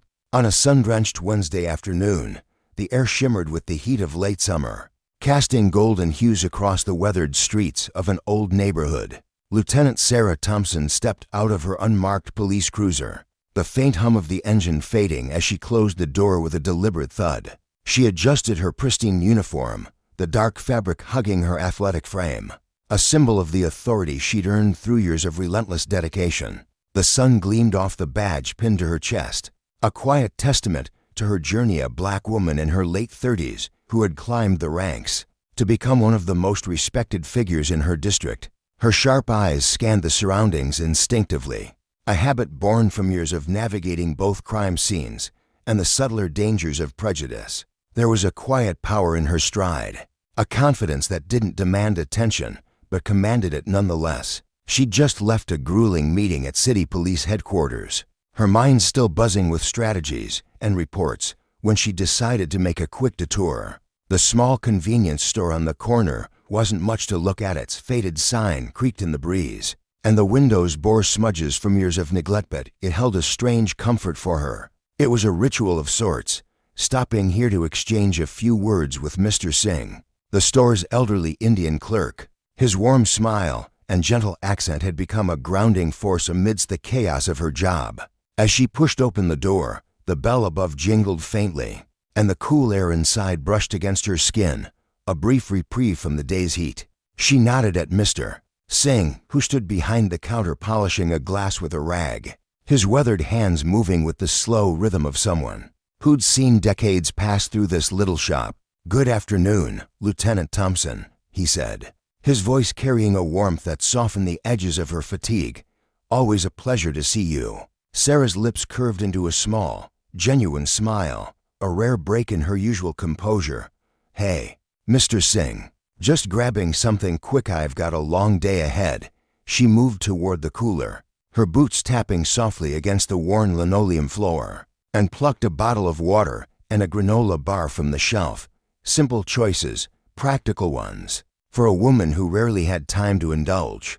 As she turned toward the counter, a prickling sensation crept up her spine. Simeon was watching her. She glanced over her shoulder and caught sight of a figure in the far corner of the store. A white police officer, younger than her, perhaps in his early 30s, standing rigid with his arms crossed. His cold blue eyes tracked her every move, unblinking, like a predator sizing up its prey. Her brow furrowed slightly. She didn't recognize him, which was unusual. Sarah knew most of the officers in her district by face, if not by name. His uniform was crisp, almost to perfect, and his name badge glinted under the fluorescent lights. Jake Miller. There was something in his stance, stiff, overly confident, that set her on edge. She brushed it off, chalking it up to exhaustion or the oppressive heat outside, and made her way to the counter. Mr. Singh rang up her items, his fingers deft despite their tremble, and handed her the bag with a quiet, "Take care, Lieutenant." She nodded, offering a faint smile, and turned to leave. "Excuse me, miss," a voice cut through the air, sharp and icy, stopping her just as her hand touched the door. "I need to see your ID." Sarah froze, her fingers tightening around the plastic bag. Slowly, she turned to face Officer Miller, who had stepped closer, his hand resting on his holster in a way that felt less like protocol and more like a threat. Up close, she could see the hardness in his expression, the faint smirk tugging at his lips, and the suspicion glinting in his eyes. Her stomach twisted not with fear, but with a familiar, simmering frustration. She'd seen that look before, too many times, the assumption, the unspoken accusation that lingered in the air because of her skin. "Excuse me," she said, her voice steady but edged with steel. She straightened, meeting his gaze head-on. "I don't understand why you're asking for my ID." Miller's smirk widened, though it didn't reach his eyes. He took another step forward, closing the distance until only a few feet separated them. "I saw you acting suspiciously in the store," he said, his tone dripping with authority he hadn't earned. "I need to check your ID, now." Sarah's heart thudded against her ribs, not out of nervousness but from the slow burn of anger igniting within her. Suspiciously, she'd walked in, picked up the items, and paid for them, hardly the behavior of a thief. She glanced at Mr. Singh, who had paused mid-motion behind the counter, his rag still in hand, his dark eyes darting between her and Miller with growing unease. The store felt smaller now, the air thicker, as if the walls themselves were holding their breath. "I'm Lieutenant Sarah Thompson, City Police Department," she said, her words deliberate, each one carrying the weight of her rank. "If you're implying something, you'll need to explain yourself, and you'll need a damn good reason to demand my ID." Miller's eyes narrowed, his jaw tightening as if her response had struck a nerve. "Lieutenant, huh?" He scoffed, his disbelief plain. "I saw you handling merchandise, looking like you were about to slip something under your jacket. Show me your ID, or we've got a problem." The accusation hit her like a slap, sharp and stinging. Her mind raced, piecing together the absurdity of it. A decorated officer, accused of stealing a granola bar in a store she'd visited dozens of times. She felt the heat rising in her chest, her fists clenching at her sides. But she forced herself to stay calm. Years of facing down prejudice had taught her that losing control only fed into their narrative. She took a deep breath, her gaze locking onto his with an intensity that made him shift slightly. "You're accusing me of stealing?" she asked, her voice low but cutting. "I bought a bottle of water and a granola bar, paid for them right there in front of Mr. Singh. If you've got evidence, let's hear it.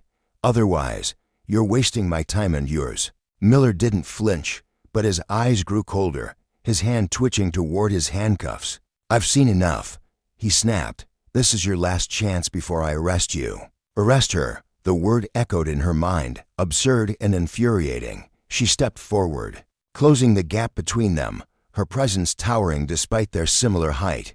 "I'm Lieutenant Sarah Thompson," she repeated, her voice rising just enough to carry through the store. "And unless you've got a legal basis for this, you're about to make a very big mistake." For a moment, they stood locked in a silent standoff, the tension crackling like static.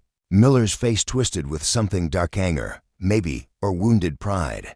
He wasn't used to being challenged, especially not by someone like her. His hand tightened on his holster, a subtle flex of power, and then, with a sneer, he reached for his cuffs. "Fine," he said, his voice thick with venom. "We'll sort this out at the station. Turn around." Before she could protest, he grabbed her arm, twisting it behind her back with a roughness that made her wince. The cold metal of the handcuffs snapped around her wrists, biting into her skin, and a gasp escaped Mr. Singh, who dropped his rag and started forward as if to intervene.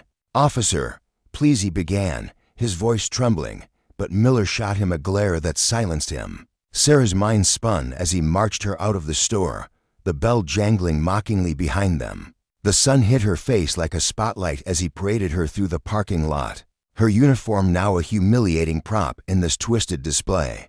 A small crowd had gathered, shoppers, passersby, a teenage boy on a bike heel staring, whispering, their eyes wide with shock or curiosity. She kept her head high, her jaw clenched, refusing to let the shame take root. Inside, though, she was a storm of emotions, fury at Miller's arrogance, sorrow at the familiarity of this indignity, and a quiet resolve to see this through. Back at the station, the air was thick with the hum of fluorescent lights and the murmur of officers at their desks. Miller shoved her toward the booking area, his grip tight on her arm, oblivious to the stares they were drawing. Sarah's sharp eyes caught the shift in the room, the way heads turned, the way conversations faltered. Then, a voice cut through the noise, deep and authoritative. "What the hell is going on here?" Captain Reynolds, a grizzled veteran with graying hair and a no-nonsense demeanor, stepped forward, his brows furrowing as he took in the scene. His gaze landed on Sarah, then flicked to Miller, who suddenly seemed smaller under the weight of that scrutiny. "Captain," Miller said, straightening up, though his voice wavered slightly. "Caught this woman shoplifting. She resisted, so I—" "Shoplifting," Reynolds interrupted, his tone incredulous. He looked at Sarah again, recognition dawning in his eyes. "Lieutenant Thompson." The room went silent, the air sucked out of it in an instant. Miller's face drained of color, his bravado crumbling as the reality sank in. Sarah stood tall, the cuffs still biting into her wrists, her expression unreadable but her eyes blazing with a quiet fury. She didn't need to say a word. Her presence, her rank, her dignity spoke volumes. Reynolds turned on Miller, his voice a low growl. "You just arrested one of the best officers in this department over what? A bottle of water. Uncuff her, now." Miller fumbled with the keys, his hands trembling as he released her. The cuffs fell away, and Sarah rubbed her wrists, her gaze never leaving him. She could see it in his face, the dawning horror, the realization that he'd not only misjudged her, but humiliated himself. In front of the entire station, the other officers watched in stunned silence, some exchanging glances, others staring at Miller with thinly veiled disgust. For Sarah, this wasn't just about the moment, it was about every time she'd been doubted, every glance that lingered too long, every whispered assumption she'd had to disprove. It was about the system that let someone like Miller wield power without accountability, and the slow, painful work of dismantling it. She thought of Mr. Singh, his worried face as she was dragged away, and the community she served, who deserved better than this. As Miller stammered an apology, his voice barely audible, Sarah cut him off with a raised hand. "Save it," she said, her tone icy but calm. "This isn't about your regret, it's about what you learn from it. Justice isn't punishment. Officer Miller, it's growth. Start there." She turned to Reynolds, who gave her a nod of respect tinged with apology, and walked away, her boots echoing in the silence. Behind her, Miller stood alone, the weight of his actions pressing down on him like a physical force. For Sarah, this was another battle won, but the war won for equity, for redemption, for a system that didn't break people before it healed them was far from over. And in that truth lay the deepest lesson of all. Power unchecked breeds chaos, but accountability, rooted in humility, paves the way for progress. The command rang out like a gunshot in the stillness of the store. "Put your hands behind your back. You're under arrest for suspicion of shoplifting." Sarah stood rooted to the spot, her breath catching in her chest as if the world had screeched to a halt. The words echoed in her ears, each syllable a hammer striking at her sense of reality. Arrested for shoplifting? The accusation wasn't just a slap in the face, it was a grotesque misuse of authority, a jagged wound tearing through the fabric of everything she believed in. Her mind reeled, grappling with the absurdity of it all. She, a black woman who had clawed her way up to the rank of lieutenant in the city police department, now stood accused of a petty crime she hadn't even dreamed of committing. The weight of it pressed down on her, a suffocating mix of disbelief and fury. Officer Jake Miller loomed before her, his eyes glinting with a venomous arrogance that made her stomach churn. His gaze wasn't just cold, it was triumphant, as if he'd been waiting for this moment to pounce. Around them, the store buzzed with the curious stares of other shoppers, their whispers cutting through the tense silence like tiny knives. Sarah could feel their eyes boring into her, each glance a thread in the tapestry of her growing humiliation. The fluorescent lights overhead seemed harsher now, casting long shadows that stretched across the tiled floor, amplifying the surreal nightmare unfolding before her. Despite the rage simmering in her vine-shot and unrelenting, she forced herself to take a deep, steadying breath. This wasn't the time to let emotion rule. She knew Miller's type, a man intoxicated by his own power, itching for any excuse to escalate things. One wrong move, and this could spiral into something far uglier, far more dangerous. For her own safety, for the sake of keeping this from turning violent, she had to play it smart. With deliberate slowness, Sarah turned, her movements measured as she raised her hands and placed them behind her head. Just as Miller had barked, the air grew thicker, the silence in the store more oppressive, broken only by the sharp, metallic click of the handcuffs snapping shut around her wrists. The cold steel bit into her skin, a sensation she'd administered countless times in her years as an officer, but never once imagined feeling herself. A wave of humiliation crashed over her, drowning out the anger for a fleeting moment. She wasn't just Sarah anymore, not the proud lieutenant who'd spent years safeguarding this community. In that instant, she was a suspect, a criminal in the eyes of everyone watching. The cuffs tightened further as Miller adjusted them, and she winced inwardly, though she refused to let it show. Her career had been built on resilience, on facing down chaos with unflinching resolve. But this was a betrayal of everything she'd worked for. Miller's grip clamped down on her arm, firm and unyielding. As he shoved her toward the store's front door, the physical sting of the cuffs paled in comparison to the searing shame that burned through her. Each step felt like a march through quicksand, the weight of the onlookers' stares dragging her deeper into a mire of disgrace. She caught snippets of their murmurs. Is that a cop? What's happening? Their voices a chorus of confusion and intrigue. Outside, the harsh midday sun assaulted her senses, its glare bouncing off the pavement and intensifying the pressure bearing down on her. Pedestrians halted in their tracks, some fumbling for their phones to capture the spectacle.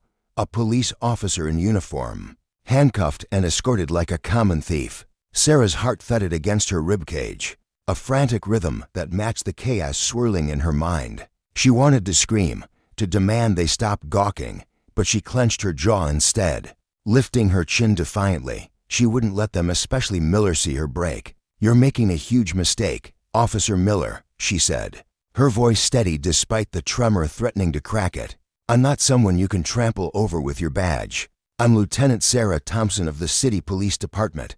I didn't steal anything." Her words hung in the air, sharp and deliberate, a lifeline thrown into the storm of injustice engulfing her.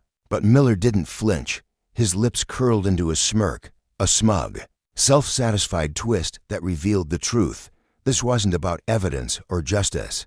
It was a game to him, a chance to flex his authority and revel in her downfall. "You can say whatever you want," he replied, his tone dripping with glee. "I saw how you acted in there. Now you're coming with me to the station, and the law will sort you out." The way he said law made her skin crawl. It wasn't a shield to him, but a weapon, wielded with reckless abandon against someone he clearly despised. That someone just happened to be her, a black woman in a uniform he refused to respect. As they approached the patrol car parked haphazardly by the curb, Miller yanked open the back door with a flourish, his movements brimming with theatrical cruelty. Without a word, he pushed her inside, the force enough to make her stumble before she caught herself on the edge of the seat. The door slammed shut behind her with a resounding thud, locking her into a space that felt more like a cage than a vehicle. Inside, the air was stifling, thick with the heat of the sun streaming through the windows. Sweat beaded on her forehead, but it was the weight of her situation that pressed down hardest. She'd sat in the front of these cars countless times, barking orders, making decisions, upholding the law. Now she was relegated to the back, a prisoner in a world she'd once commanded. Through the glass, she watched Miller saunter to the driver's side, radio in hand, his posture radiating arrogance. "This is Officer Jake Miller, badge number 4396, he announced into the crackling device, his voice loud enough for her to hear every word. "I've just arrested a suspect male, black, mid-30s. Name's Lieutenant Sarah Thompson of the City Police Department. Reason, suspected shoplifting." The words hit her like a punch to the gut. Her name, her rank, her identity reduced to a cold, clinical report broadcast over the radio waves for all to hear. Her career, the years of late nights and hard-fought battles, the trust she'd earned from her community, was all unraveling with each syllable Miller spat out. She stared out the window as the car pulled away, the familiar streets of her city blurring past. These were the roads she'd patrolled, the corners where she'd mediated disputes, the intersections where she'd stood as a beacon of order. Now they mocked her, their familiarity twisted into a cruel reminder of how far she'd fallen. The patrol car rolled into the station's parking lot, and her pulse quickened, a frantic drumbeat echoing her dread. she'd walked through those doors 1,000 times confident, respected, in control. Today, she'd enter as a spectacle, a disgraced figure paraded before her peers. Miller didn't bother with gentleness as he opened the door and hauled her out, his grip rough enough to throw her off balance. She stumbled, her boots scuffing the asphalt, but she straightened quickly, refusing to let him see her falter. The station loomed ahead, its gray facade as imposing as ever, yet it felt alien now, a place stripped of the comfort it once held. Inside, the air shifted thicker, heavier as every officer and staff member froze, their eyes locking onto her. The hum of conversation died, replaced by a stunned silence that rang in her ears. Some stared with wide-eyed disbelief, others with furrowed brows of suspicion. A young officer near the coffee machine muttered, "Lieutenant Thompson, what's going on here?" His voice trembled with confusion, mirroring the chaos in Sarah's own mind. She wanted to answer, to explain, but Miller's hand on her arm propelled her forward, cutting off any chance to speak. He marched her straight to Officer Reynolds' desk, the man in charge of processing suspects. Miller slammed a stack of papers down with a flourish, his attitude icy and detached. "Got a suspect to process," he declared. "Suspected shoplifting." Reynolds looked up, his weathered face creasing with shock as recognition dawned. "Lieutenant Thompson," he asked, his voice a mix of disbelief and concern, "what's going on?" "You were arrested for shoplifting." Sarah met his gaze, her chest tightening. She could see the truth reflected in his eyes. She knew this was wrong, but the scene unfolding before him carried a weight that overshadowed reason. To her colleagues, the image of her in handcuffs was a stain, a crack in the foundation of her authority. She stood there, surrounded by the familiar buzz of the station's clatter of keyboards, the flicker of fluorescent lights, but it all felt distant, as if she were a ghost haunting a life she no longer belonged to. In that moment, Sarah's resolve hardened. This wasn't just about clearing her name. It was about reclaiming the honor she'd spent years building. Miller's abuse of power wasn't a solitary act, it was a lesson, a glaring warning of what happened when justice was twisted into a tool for petty vengeance. She wouldn't let it define her. As the whispers of her colleagues swirled around her, as the weight of their judgment pressed down, she held her head high. The truth would come out, she told herself. It had to, because if it didn't, the lesson wouldn't just be hers, it would be a scar on the very system she'd sworn to uphold. The air in the police station hung heavy with tension, thick enough to choke on. As Officer Reynolds stood behind the desk, his hands trembling slightly despite his best efforts to steady them, the sight of Sarah Thompson, his colleague, his friend, a woman whose dedication to the badge had inspired him for years, being dragged in under such absurd circumstances had left him reeling. His heart thudded painfully in his chest, a dull ache spreading as he processed the scene before him. Sarah, with her sharp eyes and unyielding resolve, accused of something as petty as shoplifting? The very idea clashed violently with everything he knew about her. She was a pillar of integrity, a lieutenant who had earned her stripes through grit and honor. Yet here she was, standing before him, her wrists bound by cold steel, her face a mask of quiet fury and wounded pride. Reynolds felt the weight of his duty pressing down on him. Like a lead blanket proster demanded he act, but his gut screamed that this was wrong. Terribly wrong. "Is this for real, Lieutenant?" His voice came out low, laced with worry, almost a whisper, as if speaking too loudly might shatter the fragile hope that this was all a mistake. He leaned forward slightly, searching Sarah's face for answers, his brows furrowed in confusion and concern. He'd seen her face down hardened criminals without flinching, but now she stood cornered, accused by one of their own. "Can you explain what's going on here?" he pressed, his tone pleading for clarity, for something to make sense of this nightmare. Sarah met his gaze, her hazel eyes blazing with a fire that refused to be extinguished, though her voice remained steady, a testament to her iron will. "I didn't steal anything, Reynolds," she said, each word deliberate, cutting through the stifling air. "This is a set-to blatant abuse of power by Officer Miller. He's got it out for me, and this is his twisted way of proving a point." Her lips pressed into a thin line, and beneath her calm exterior, a storm of emotions churned: danger, betrayal, and a deep, gnawing shame at being treated like a common thief in the very station where she'd built her legacy. Reynolds' head swiveled toward Officer Miller, who lingered a few steps behind Sarah, his broad frame filling the space with an air of smug authority. Miller's arms were crossed tightly over his chest, his lips curled into a smirk that oozed satisfaction, as though he'd just won some grand victory. His dark eyes glinted with malice, and when he spoke, his voice was icy, dripping with disdain. "I caught her red-handed," he said, his words clipped and confident, leaving no room for doubt, at least in his own mind. "She was about to walk out of that convenience store with unpaid merchandise. I saw her suspicious behavior myself, shifty, nervous, the whole act." He shrugged nonchalantly, as if accusing a fellow officer of theft was just another day's work. Reynolds shook his head, disbelief etching deeper lines into his weathered face. He'd known Sarah for over a decade, long enough to recognize her character, her unwavering moral compass. This wasn't her, it couldn't be. But the system didn't care about his instincts or their shared history. It demanded he follow the rules, no matter how unjust they felt in this moment. With a heavy sigh that seemed to drag his shoulders down further, he reached for the stack of papers Miller had carelessly tossed onto the desk. "All right," he muttered, his voice thick with reluctance. "We'll have to go through the procedure. I'll need to fingerprint you and take your picture, Lieutenant." He paused, meeting Sarah's eyes again, his own filled with quiet apology.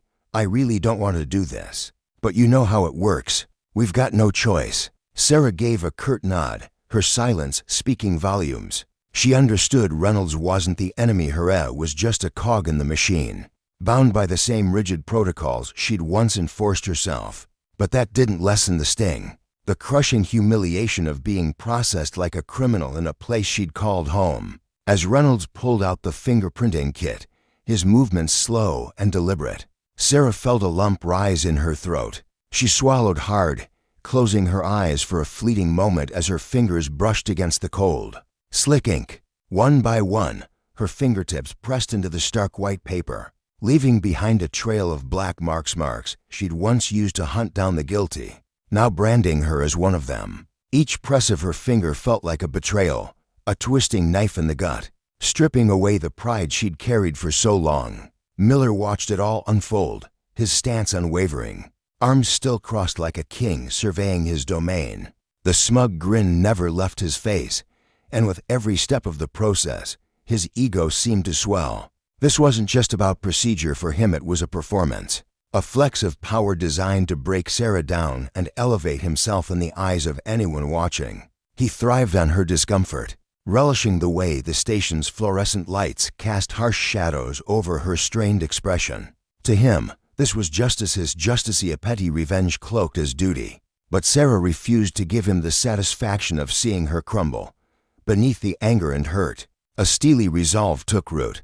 She wouldn't let this define her. This was a battle for more than just her innocent sight, was a fight to reclaim her dignity from a man who wielded authority like a blunt weapon. When the fingerprinting was done, Reynolds gestured toward the white wall where a camera waited, its lens a cold, unblinking eye. "We need to take your picture now, Lieutenant," he said softly, almost as if he were asking forgiveness.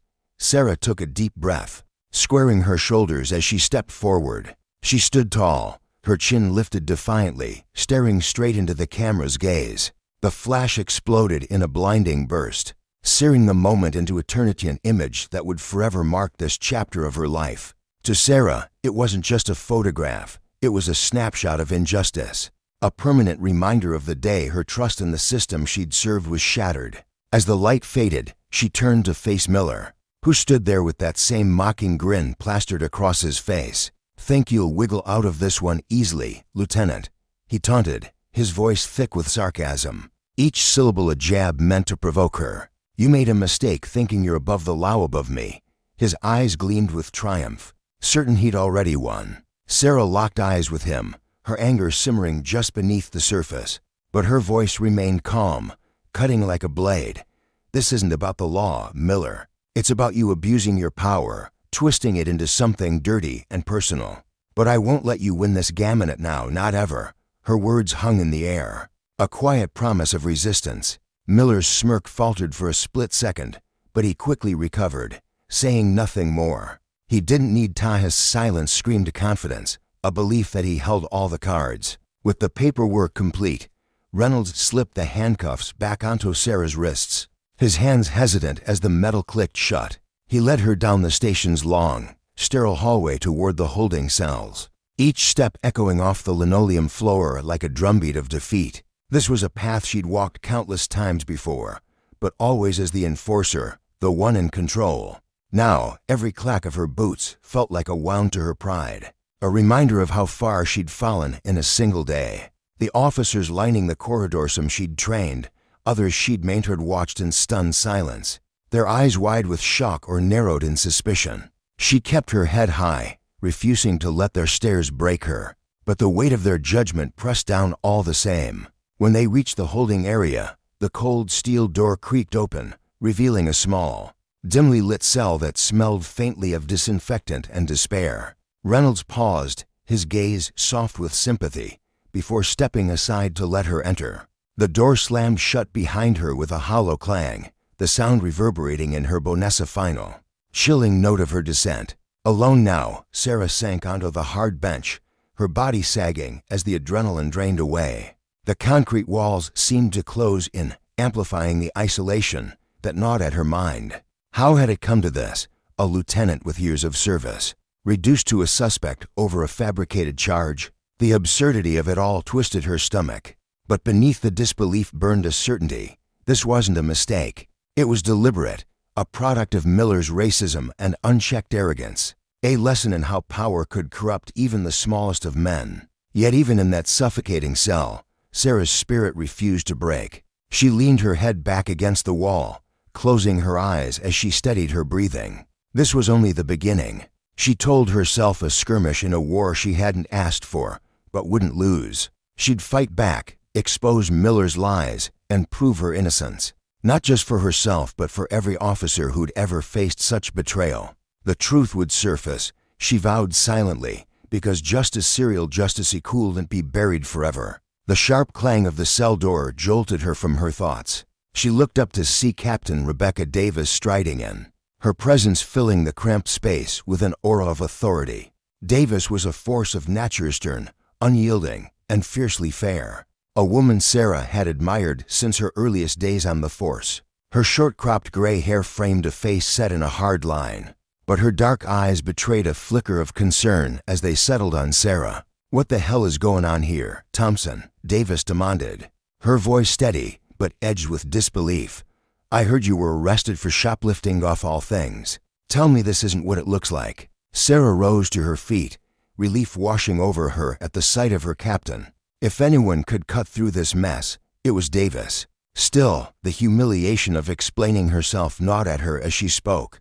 "It's a setup, Captain," she said, her tone firm despite the exhaustion creeping in. "Officer Miller abused his power and slapped me with baseless charges.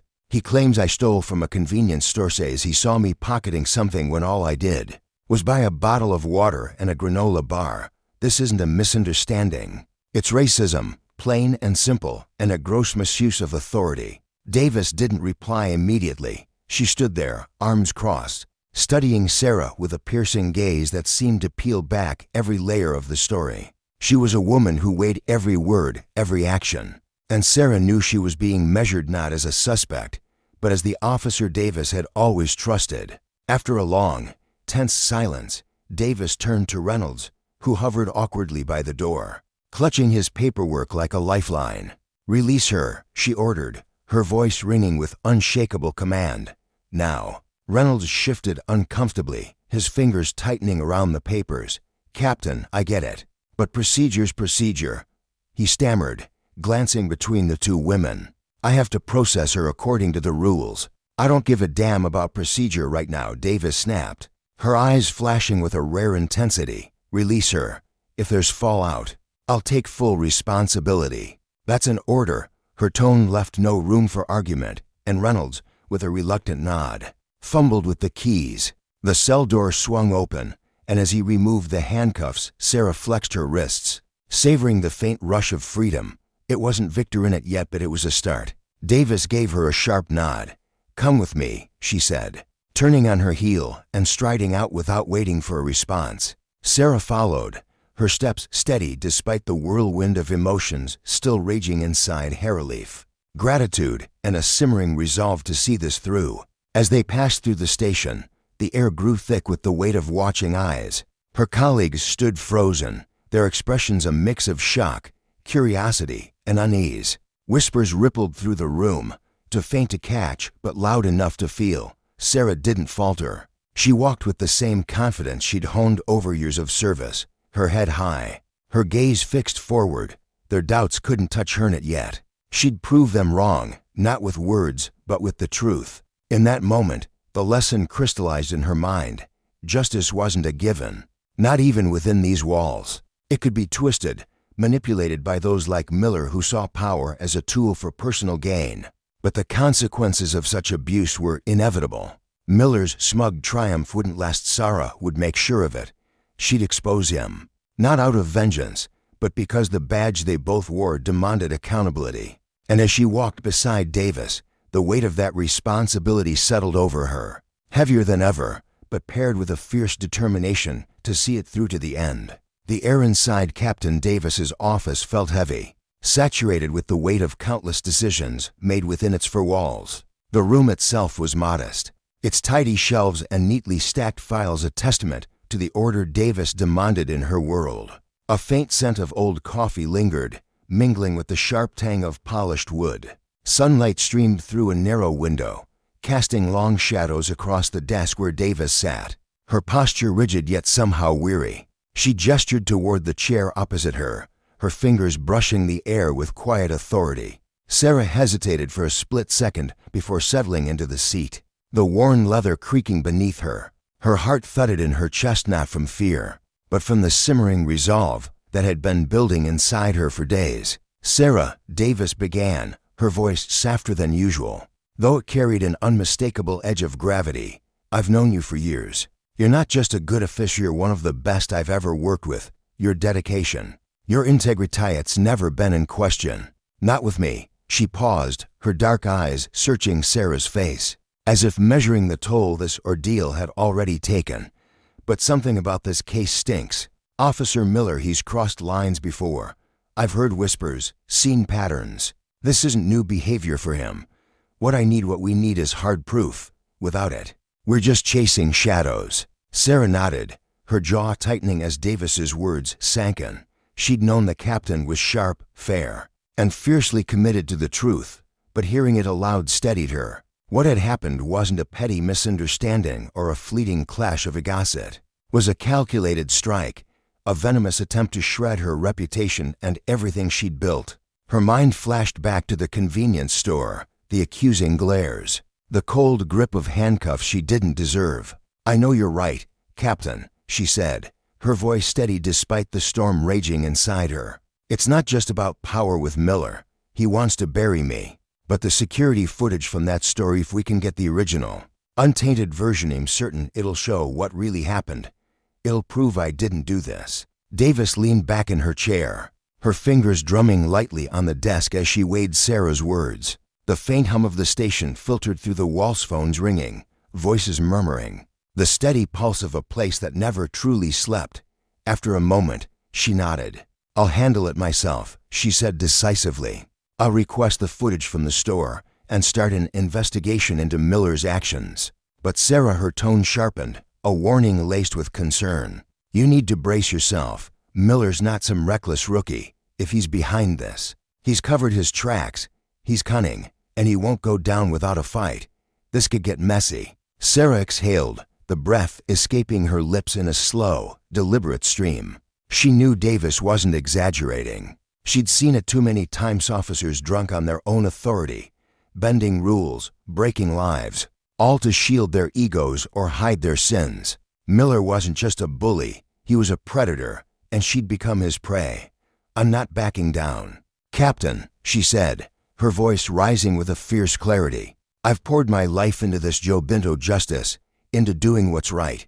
I won't let him take that from me, not without a fight." Davis's gaze softened, a flicker of empathy breaking through her stern exterior. She leaned forward, resting her elbows on the desk. "I believe in you, Sarah, I do. But this isn't just about clearing your name. It's bigger than that. It's about the system we're part of, fairness we're supposed to uphold. If Miller's abusing his power, it's a crack in everything we stand for. We have to do this right, or it all falls apart. For the first time in days, Sarah felt a wave of relief crash over her. Cool and soothing against the heat of her anger, she wasn't alone. Davis, with her unshakable sense of duty, was in her corner. Together, they could dig through the lies and unearth the truth. But beneath that relief, a knot of dread tightened in her stomach. Miller was a coiled snake, dangerous, unpredictable, and ready to strike again. This wasn't over. Not by a long shot. As she rose from the chair, her resolve hardened like steel. She wasn't just fighting for herself anymore, she was fighting for every soul who'd ever been crushed under the weight of unchecked power. Justice wasn't a word to her. It was a vow. Stepping out of the office, the station's fluorescent lights buzzed overhead, casting a harsh glow on the tiled floor. Sarah's boots clicked against it as she pulled out her phone, her fingers trembling slightly not from fear, but from the urgency pulsing through her veins. She dialed Jason Walker, her partner of nearly a decade, a man whose loyalty was as steady as the sunrise. The line crackled. Then his familiar voice broke through, laced with worry. "Sarah, what's going on? You sound off." "Jason, I need you," she said, skipping pleasantries. Her words spilled out in a rush, calm but insistent. "I've been set up, arrested for a theft I didn't commit. Miller's behind it has pinned me for stealing from the convenience store. I know the security footage will show the truth, but I need help getting it. He's trying to ruin me." A stunned silence stretched across the line.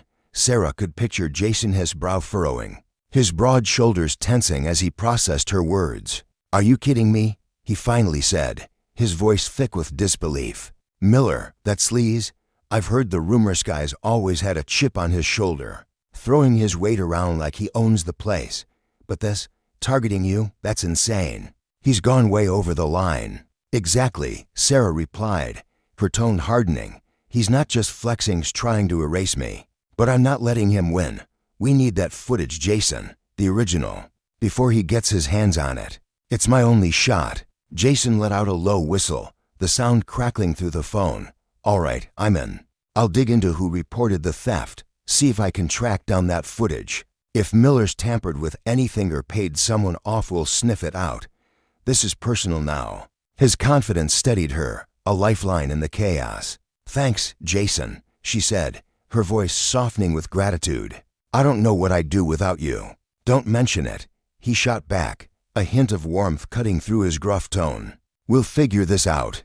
I'll call you the second I've got something." The line went dead, and Sarah slipped the phone into her pocket, her mind racing. Miller hadn't acted on impulse, had planned this, every step meticulously laid out to trap her. If she didn't move fast, he'd bury the evidence, and her career along with it. As she stood there, a sudden thought jolted her. The convenience store's cameras, they were her lifeline. But if Miller had altered the footage, someone had to know. Her memory snagged on the store clerk, Mr. Patel, a weary man with darting eyes and a nervous habit of wiping his hands on his apron. That day when Miller stormed in with his accusations, Patel had seemed off, fidgety, scared.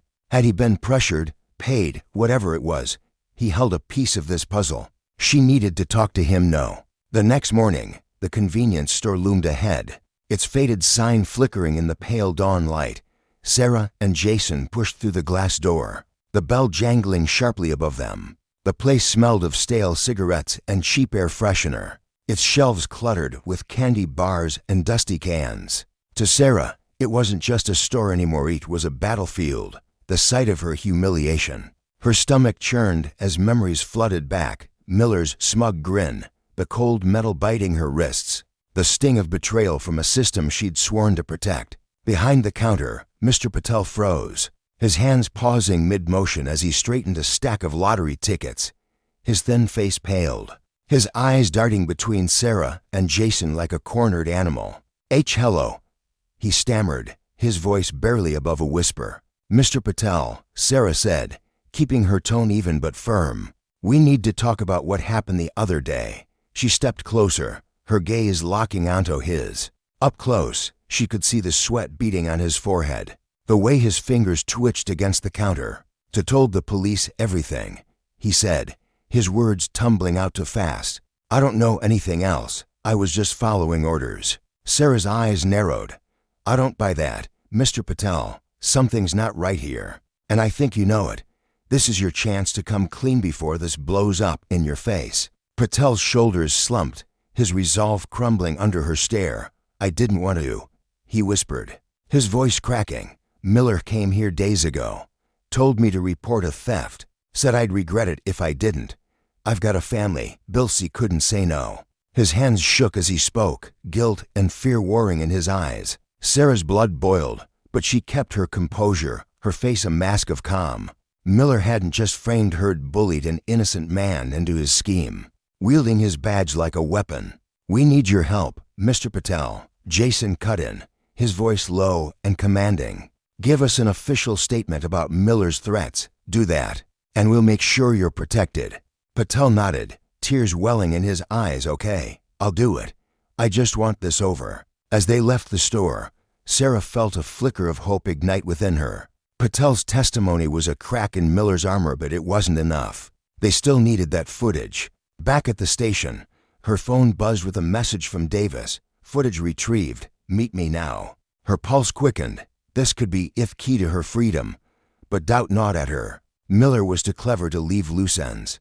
Whatever came next, she'd face it head on, armed with the truth and the unshakable will to see justice done. In the dimly lit office of Captain Davis, a palpable tension hung in the air like a storm waiting to break. The captain sat behind her desk, her posture rigid, her face a mask of composure that barely concealed the storm brewing beneath. Her eyes, however, gleamed with a sharpness that could cut through steel, betraying the gravity of the moment. On the desk before her rested a laptop, its sleek surface reflecting the faint glow of the overhead light. Sarah Thompson, a lieutenant with a career now teetering on the edge of ruin, felt her chest tighten as her gaze locked onto the device. She knew it held the security footage, her lifeline, her only hope of proving her innocence. "Take a seat, Sarah," Captain Davis said, her voice steady but laced with an undercurrent of urgency. She gestured toward the two chairs across from her, inviting Sarah and her partner, Jason, to settle in. Jason, ever the professional, adjusted his tie and sat with a calm that Sarah envied. His face remained impassive, but she caught the subtle clench of his jaw, a telltale sign of the tension he hid so well. For Sarah, though, sitting was an act of sheer willpower. Her breath came in short, shallow bursts, her nerves fraying as the reality of the situation sank in deeper with every passing second. Captain Davis leaned forward slightly, her hands clasped on the desk, and took a slow, deliberate breath. When she spoke again, her tone softened, her eyes flickering with something close to empathy as they met Sarah's. "I've gone over the footage," she began, her words heavy with meaning. "But we've got a serious issue on our hands. The most critical part that matters most has been altered. Someone's tampered with it." Sarah's heart lurched violently in her chest, as if it might break free and shatter on the floor. "Tampered with?" she echoed, her voice trembling despite her best efforts to steady it. "How could that even happen? That footage's everything. It's the only thing that can clear my name."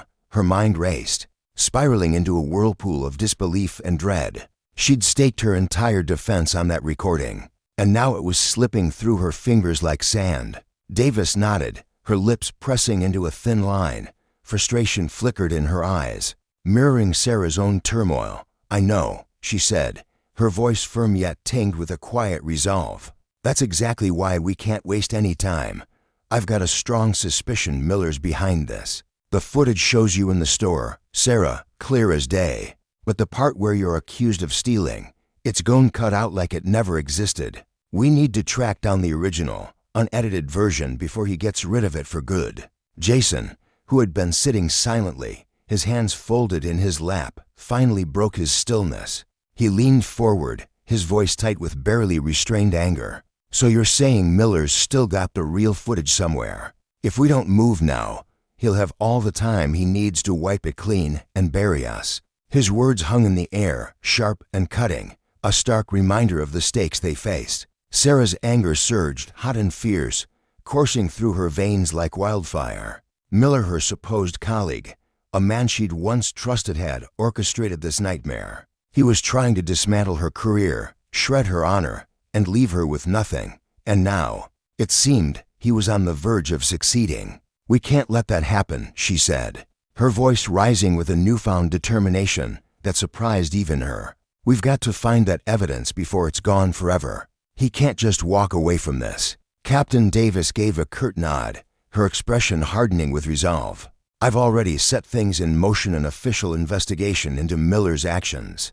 But we're on a tight clock here. Jason, Sarah, you'd need to figure out where he stashed that original footage. If we can get our hands on it, this whole mess ends, and justice gets its due." Just as the trio began to hash out their next steps, the office door burst open with a force that rattled the walls. Miller stormed in, his presence a thunderclap in the quiet room. His face was a mask of fury, his eyes blazing with a mix of resentment and defiance. He strode forward, ignoring Jason and Sarah entirely, his focus locked on Captain Davis. "What the hell is this?" he bellowed, his voice dripping with venom. "Why am I hearing whispers that you're digging into me? This is outrageous." Captain Davis rose to her feet, her movements slow and deliberate, exuding an unshakable calm that stood in stark contrast to Miller's rage. "We're looking into your conduct, Miller," she said evenly, her gaze unflinching. "There's evidence suggesting you've been abusing your authority, tampering with footage in Lieutenant Thompson's case. To be precise, this isn't a game."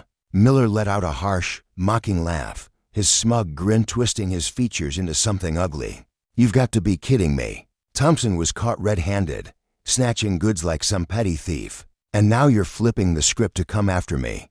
What do you think you're playing at?" Sarah couldn't hold back any longer. She shot to her feet, her fear evaporating in the heat of her outrage.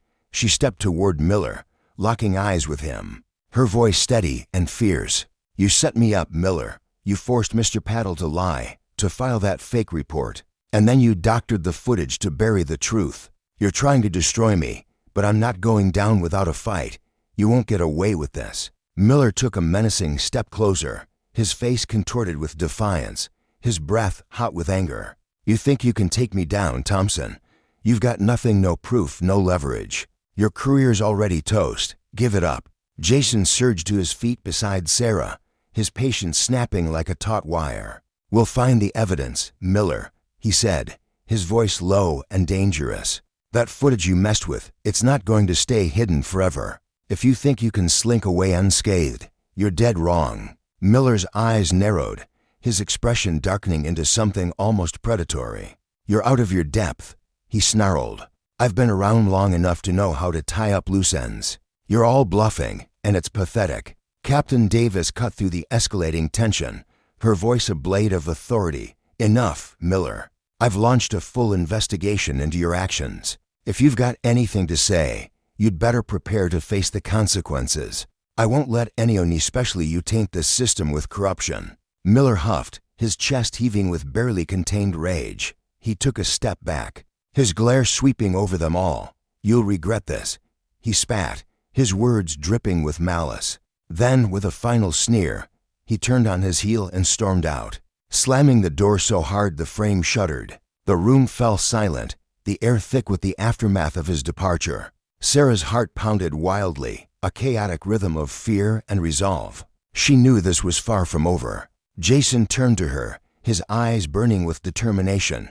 "We've got to find that original footage," he said, his voice urgent. "If we don't, Miller's going to twist this whole thing against us." Captain Davis nodded, her expression grim but resolute.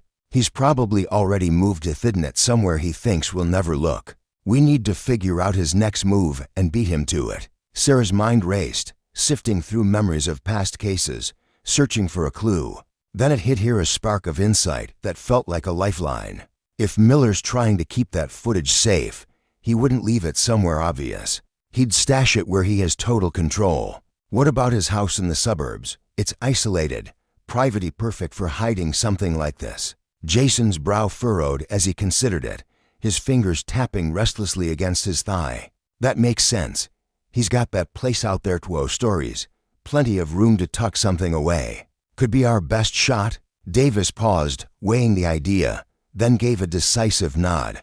"All right, We'll check his house. But we've got to move fast. Miller's not going to sit idle while we close in. If we don't act soon, that evidence is gone."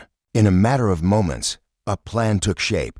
Jason and Sarah would head to Miller's house, risking everything to recover the footage, while Captain Davis stayed behind to run interference and keep Miller off their trail. The weight of the mission settled over them like a lead cloak. They all knew this was their final chance to unearth the truth and bring Miller's corruption crashing down. Failure wasn't an option for Sarah, whose honor hung in the balance, and not for the team, who refused to let justice slip away. As Sarah and Jason left the station, the night air hit them with a chill that matched the uncertainty gnawing at their insides. They climbed into their unmarked car, the engine rumbling to life as they set off toward Miller's suburban hideaway. Sarah stared out the window, watching the city lights blur into streaks of color. Every second felt like a countdown, each tick of the clock tightening the noose round her future. If they didn't find that footage, Miller's lies would cement her ruin, and he'd walk free to prey on others unchecked. The thought fueled her resolve, hardening it into something unbreakable. The drive was tense, the silence between them heavy with unspoken fears. As they neared Miller's house, a modern two-story structure nestled in the quiet suburbs, the darkness seemed to deepen, cloaking their approach. The house stood alone, its clean lines and manicured lawn giving no hint of the conspiracy festering within. Yet Sarah could feel the weight of secrets lurking behind its serene facade. "We're doing this," she said, her voice firm as they parked a safe distance away and stepped into the shadows. "This is the final battle." Jason met her gaze, his nod a silent vow of solidarity. Together, they moved toward the house, their footsteps muffled by the gathering dusk. The backyard offered their best entry point. No cameras, Jason had confirmed earlier. They crept along the perimeter, the grass damp beneath their boots, the air thick with the scent of earth and impending rain. Sarah's hand brushed the gun at her hip, its cold metal grounding her racing thoughts. Jason knelt by the rear door, his toolkit glinting faintly as he worked the lock with practiced precision. Sarah kept watch, her eyes darting across the yard, every rustle of leaves amplifying her nerves. The lock clicked softly, a sound that echoed like a gunshot in the stillness, and they slipped inside. The house was a tomb of silence, every creak of the floorboards a potential betrayal.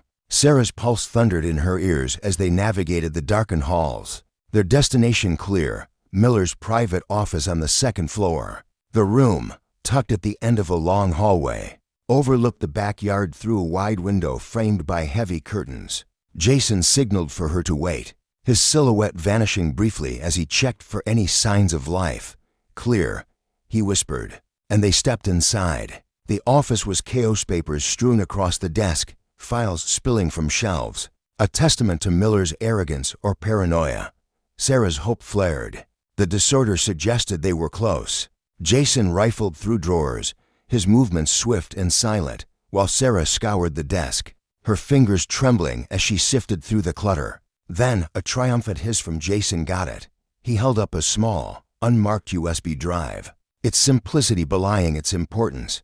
Sarah's breath caught. This was it, the key to her salvation. But their victory was short-lived.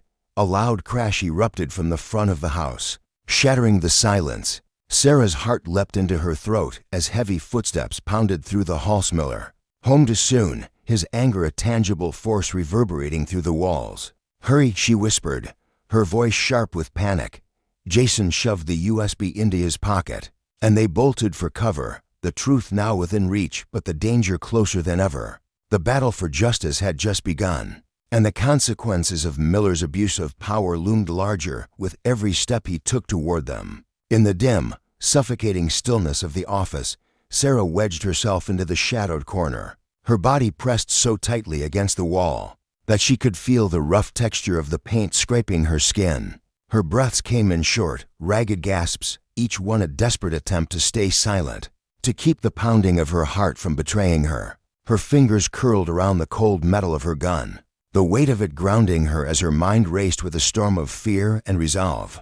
She wasn't just hiding from danger, she was hiding from a man who had twisted the system she'd sworn to protect into a weapon of his own corruption. The air was thick with tension, heavy with the scent of old coffee and stale paper. When the door exploded inward with a deafening crash, Miller stormed into the room, his broad frame filling the doorway, his gun already drawn and gleaming under the flickering fluorescent light.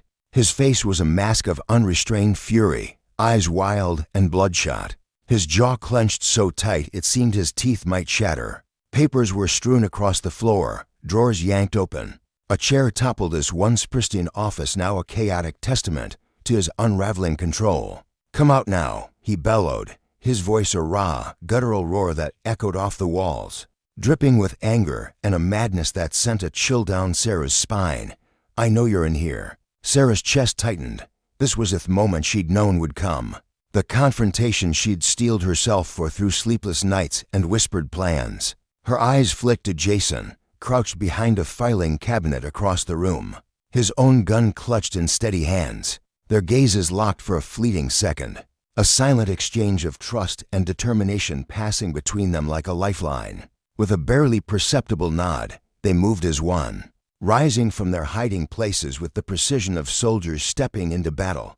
Guns leveled, barrels trained on Miller, they faced him head-on. "Freeze, Miller, drop the gun-o." Sarah's voice cut through the air, sharp as a blade, unwavering despite the tremor she felt deep in her core. She stood tall, her stance firm, her dark hair falling in loose strands across her sweat-dampened forehead, every ounce of her being radiating command. Miller whirled toward her, his eyes blazing with a feral intensity that made her stomach twist. "You think you can take me down?"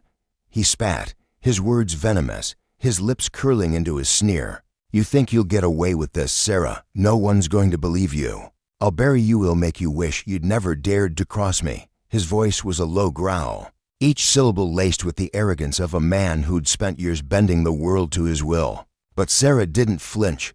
Her grip on her gun tightened, her knuckles whitening as she held his gaze, her own eyes burning with a fire born of betrayal and righteous fury. "It's over, Miller," she said, her tone steady as stone.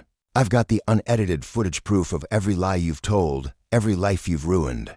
You're going to pay for it all." The words hung in the air, heavy with the weight of truth, a promise she'd fought tooth and nail to keep. Miller's face contorted, his teeth grinding audibly as rage consumed him. His wild eyes darted between Sarah and Jason, calculating, desperate. Then, in a flash of reckless defiance, he jerked his gun upward, his finger tightening on the trigger.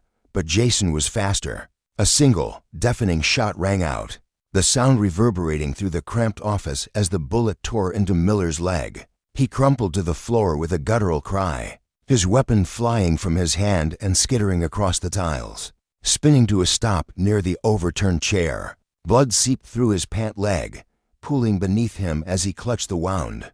His face twisted in agony. Yet even then, sprawled and broken, he refused to yield. "You'll never win," he snarled through gritted teeth, his voice hoarse but defiant. "This system will always protect meats bigger than you, bigger than your pathetic little crusade." Sarah stepped forward, her boots clicking against the floor with deliberate precision, her gun still trained on him. She loomed over his crumpled form, her shadow stretching across him like a judgment. "The system you thought you could twist and manipulate is crumbling, Miller," she said, her voice low and unyielding. "We're tearing it down, piece by piece, and the truth is coming out. No one, not even you, can stop that."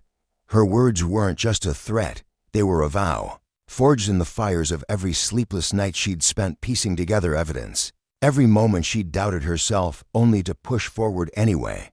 Beside her, Jason moved with quiet efficiency, pulling a pair of handcuffs from his belt. The metallic clink as they snapped around Miller's wrists was a sound of finality, a chain binding him to the consequences he'd long evaded. "You've lost, Miller," Jason said, his voice calm but edged with steel. "Now you'll face real justice, and not the kind you've been doling out from behind your desk." Minutes later, the wail of sirens pierced the night, growing louder as police cars screeched to a halt outside. Officers poured into the building, their footsteps pounding up the stairs, their voices a chaotic hum as they assessed the scene. Sarah and Jason stood side by side, watching as Miller was hauled to his feet, his injured leg dragging uselessly, his face a mixture of pain and impotent rage. They handed him over to the arresting officers. and Jason slipped the USB drive of their hard-won evidence into his pocket. Its presence a quiet reassurance of their triumph. They'd done it. They'd uncovered the proof that would strip away Miller's lies and lay bare his corruption for the world to see. As the officers led him away, Sarah felt a weight lift from her shoulders, though her heart still raced with the adrenaline of the fight. This wasn't just about her honor anymore, it was about every person Miller had crushed under his boot, every life he'd tainted with his abuse of power. Days later, the precinct buzzed with a strange mix of relief and unease. The footage from the USB drive had been dissected frame by frame, its authenticity confirmed beyond doubt. It showed Miller's handiwork, events he'd doctored, witnesses he'd intimidated, a trail of deceit stretching back years. The news hit like a thunderclap, charges piling up against him, abuse of power, evidence tampering, coercion. A deeper probe uncovered a web of colleagues who'd turned a blind eye or worse, enabling his tyranny in exchange for favors or fear. For Sarah, watching it all unfold was like waking from a nightmare she'd been trapped in for months. She sat in her office, the walls adorned with plaques and medals that once felt hollow, her fingers tracing the edge of a framed photo of her younger self in uniform, wide-eyed, hopeful, unbroken. The battle had been brutal, a relentless slog through doubt and danger, but she'd emerged with her honor intact, her name cleared. More than that, she'd struck a blow against a system that had let men like Miller thrive for too long. Justice, she realized, wasn't just a word, it was a fire, one she'd kept burning through every dark hour. Jason stepped into the room, his lanky frame leaning against the doorframe, a warm smile tugging at his lips. "I still can't believe we pulled it off," he said, dropping into the chair across from her desk. His voice carried the weight of their shared struggle, but his eyes sparkled with pride. "We went all in, and now it's all out there, every dirty secret Miller tried to bury." Sarah returned his smile, though her expression held a quiet intensity, a resolve that hadn't faded with the victory. "It's not over, Jason," she said, leaning forward, her hands clasped on the desk. This was just one fight. It wasn't only about might, it was about everyone he hurt, everyone the system failed. "We've got to keep pushing. Keep holding the line so no one else can abuse their power and shatter lives like he did." Jason nodded, his agreement unspoken but absolute. "You've got me with you, Sarah. You showed us all that justice can win, even when the odds are stacked against it." At that moment, Captain Davis entered, her presence commanding the room without effort. Her graying hair was pulled back tightly, her uniform crisp, but her eyes softened with a rare warmth as they settled on Sarah. "Thompson," she said, her voice firm yet laced with emotion, "what you've done here reeks extraordinary. I've seen a lot in my years, but the way you stood up to this, the way you fought for the truth, I'm damn proud to have you on this force." Sarah rose, extending her hand, and the handshake they shared was more than formal, it was a bond, a mutual recognition of the stakes they'd faced. "Thank you, Captain," Sarah replied, her voice steady. "I just did what I knew was right. After all this, I think we can start rebuilding trust in this city, in this system. It's not perfect, but it's worth saving." Davis gave a curt nod, her lips twitching into a faint smile. "You've proven that justice can hold, no matter how ugly it gets. That's more than most can say." As Davis left, Sarah drifted to the window, her gaze sweeping over the city she'd sworn to protect.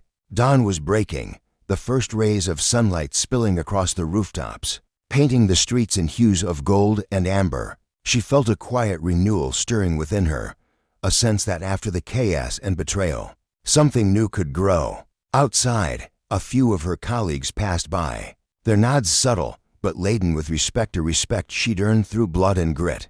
Not just titles. Her honor was restored, yes, but more than that. Her faith in herself had solidified into something unbreakable.